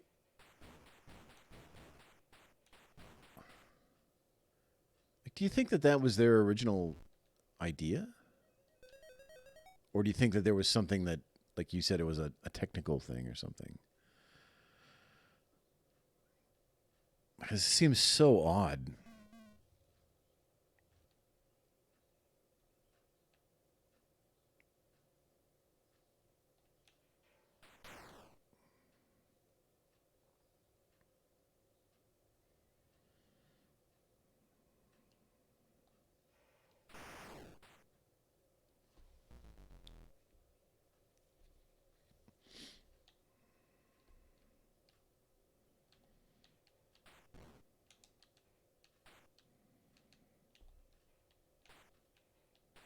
Like, it's not something you would just... It's not the kind of thing that would just... it doesn't seem like the kind of thing that would just naturally come to someone's mind, you know? It seems like something that they had to come up with for some reason. Like, because who would think that? Like, I mean, if you've already played Gauntlet, you know that there's just different enemies running around, and different enemies come out of different spawners, which is what it sort of is here. Except it has that one thing where they just develop into new enemies. Like, completely unrelated enemies. I'm missing it. I need a key.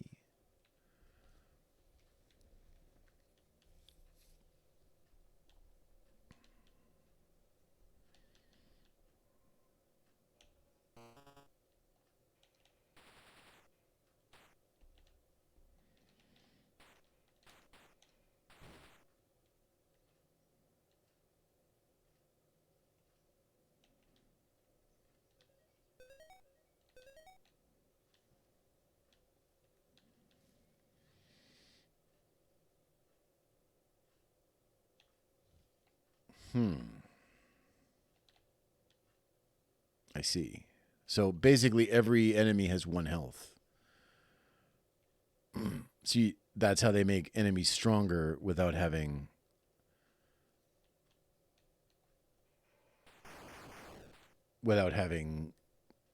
having to keep track of all of it. All right, interesting.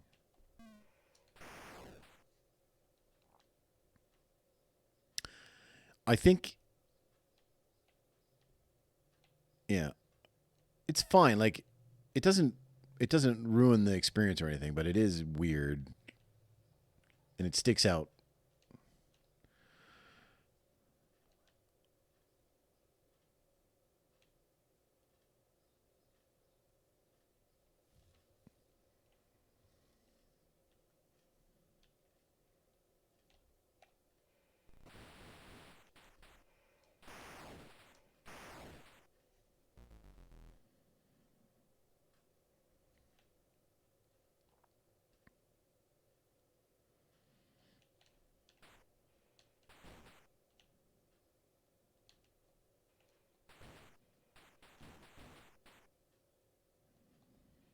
But why would... All right, I don't know anything about programming or anything, but just... Why is it so difficult to keep track of everyone's... Is it just way more for the 7800 to have to do to, like, keep track of different health for different enemies or whatever?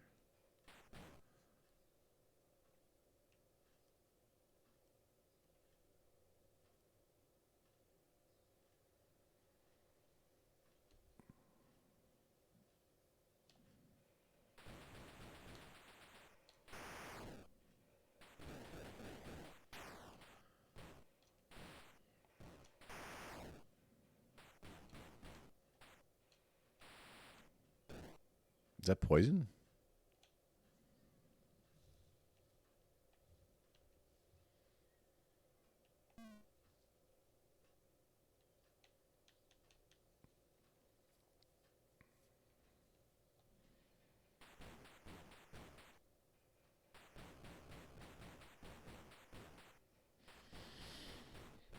You're getting a fair amount of sprites on screen at once anyway.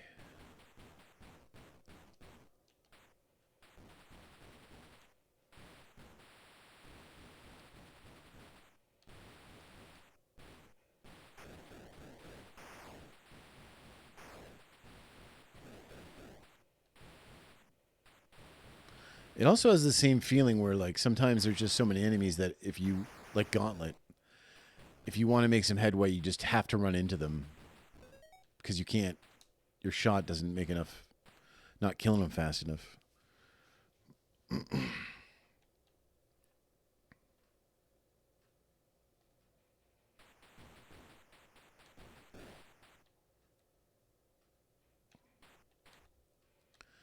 But at least you're just not always ticking down. That hurt me. That was a trap or something. Oh, I got a bomb button.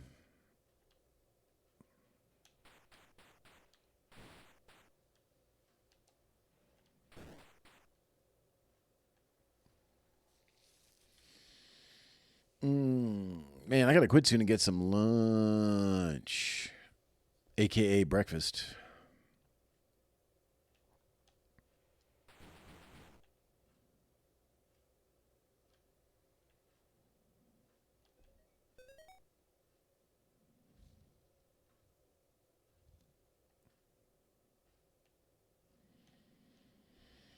I kind of want to keep playing this though.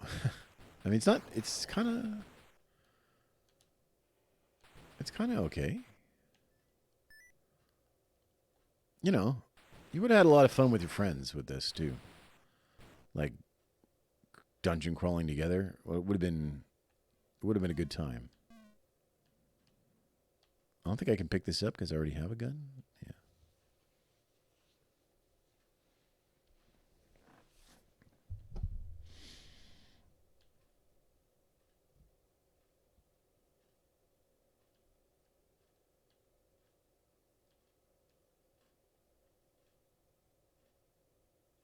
Oh, there's a way. Do I have a key? I do have a key.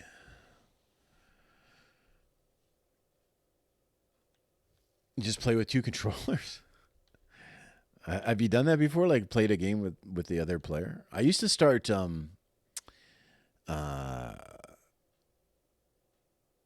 what's it called? Soldiers of Fortune on the Genesis, which was like the Machine or whatever. What's the name of that? What's the European name of that game? I used to start two players and then kill the other guy off so I'd get all the money. So like, because you always have to have a second player. But if you kill him off, then he doesn't come back until you hit one of the checkpoints, the little yin yang checkpoints. And so you can get all the money because they'll grab your money for upgrades and stuff. And they suck. They're not helpful. They're not good. They're just sucking up money and resources while taking hits.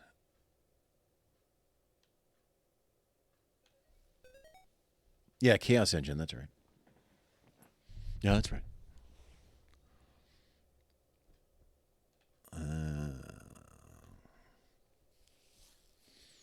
I really like that game, actually.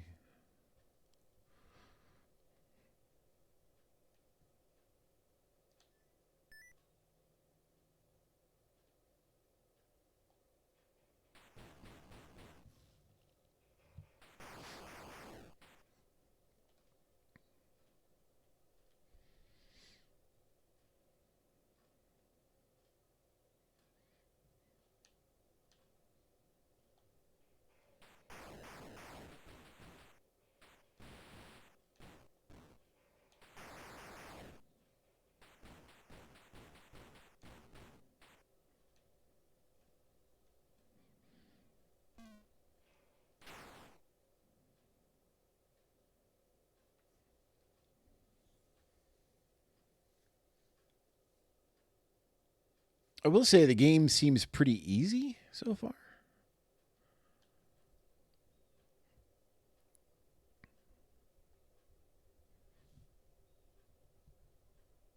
I don't know how much more I'm going to play of this. I kind of want to keep going, but it looks like there's two exits too. Is there two exits? Because there's one to the right over here. Oh no, this just leads. Oh, I think it just leads around to that one.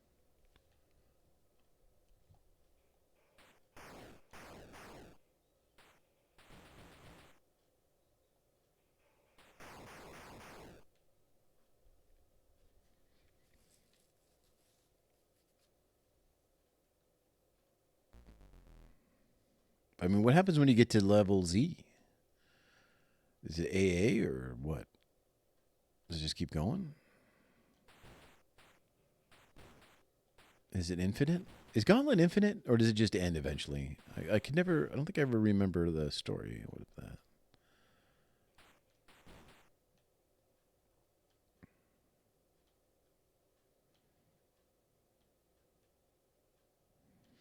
That's the two treasure chests. They're only worth like 100 gold points each, by the way.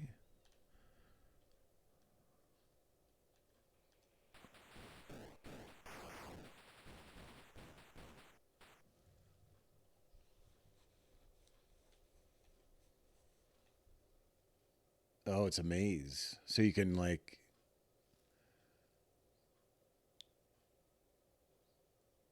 Oh, really? I didn't know. Huh. So it depends what exits you take and stuff. So then that must be the only way to win. The only way to win is to know how to get through the maze and beat it in like 12 moves or whatever. Because otherwise you just run out of health.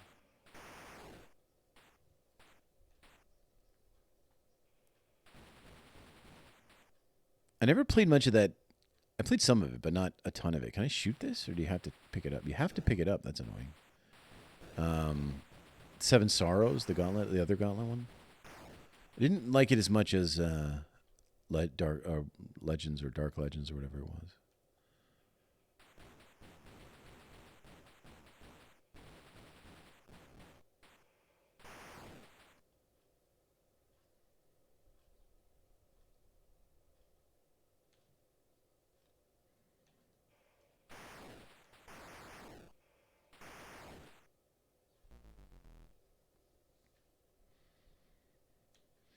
All right, well, I'm going to call this here. I'm going to stop playing the game anyway, this game, because it's going to just keep going on and on like that. But that's pretty cool, you know. Well, actually, look at this. This is sort of the end. Dark Chambers 2600. Whoa. While the 2600 version of Dark Chambers is, of course, a graphical step down from the 7800, it is still an excellent example of the 2600 games could become much more complex in the system's second decade of life.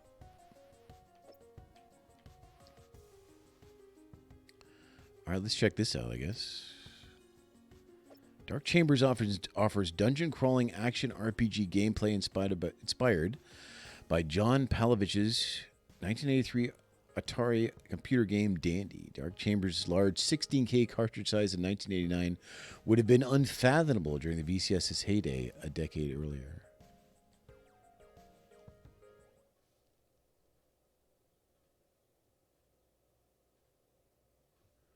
Did it? Let me see.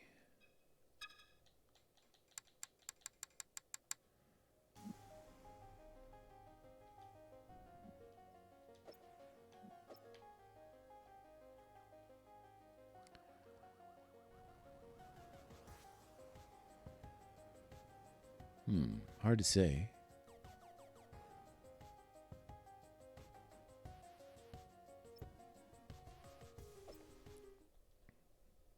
Entering level 0 or D?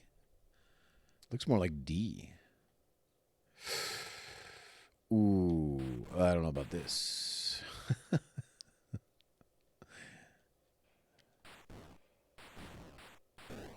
It still does the thing. It's so weird how the enemies change like that.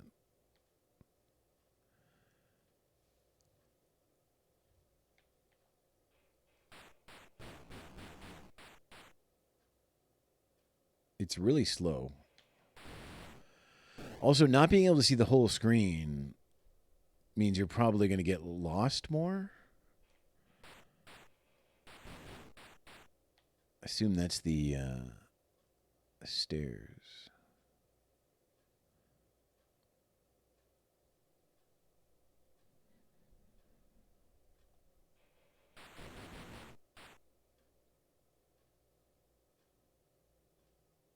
Looks like my head's on fire.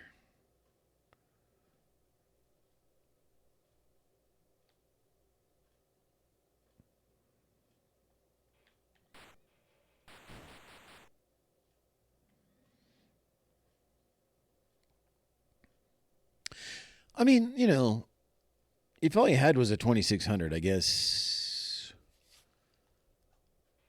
I guess this is something you could be down with. It doesn't like it does. It's not like it plays bad or anything.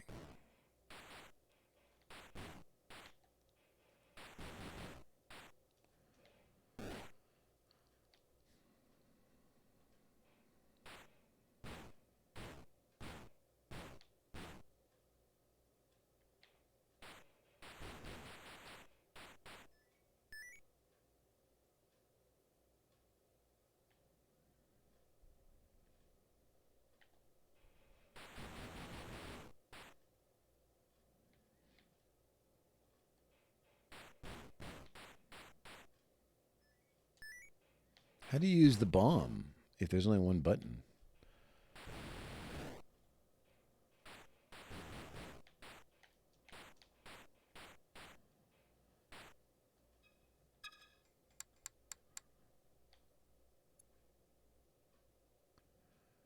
Pick up potions. Bombs. Set up bombs to slay all ghouls and curses in the area you're in. Grab some bomb and press the fire button twice quickly. Oh.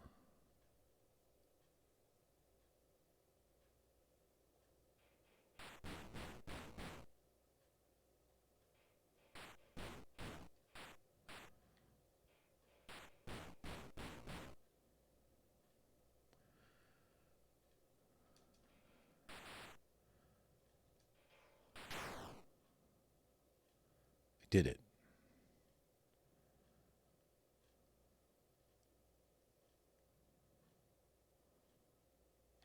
There's a gun. I gotta get that gun.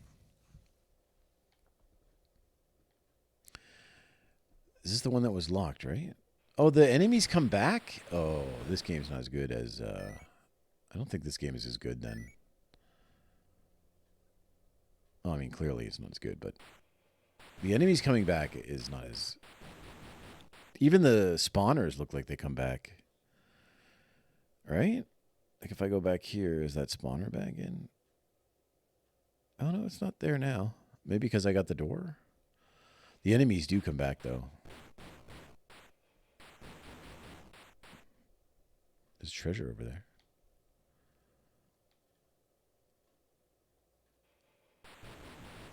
All right. Well, a fine example of a 2600 game that they tried to do something cool with. So that's cool. Here's the cover art. I think that's pretty good.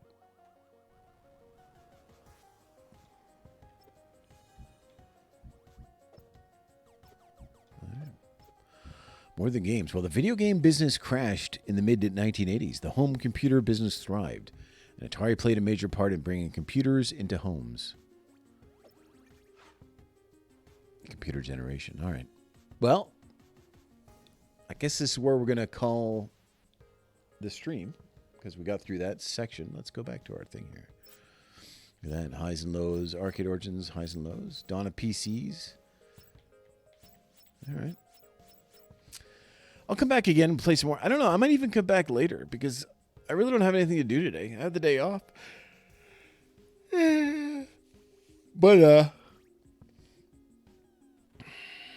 I gotta have some lunch, though. I guess a breakfast, a.k.a. lunch, a.k.a. something, so that I can refocus and not black out on stream, you know? I don't want to do that. I wonder if anyone's ever blacked out on stream. Probably, huh?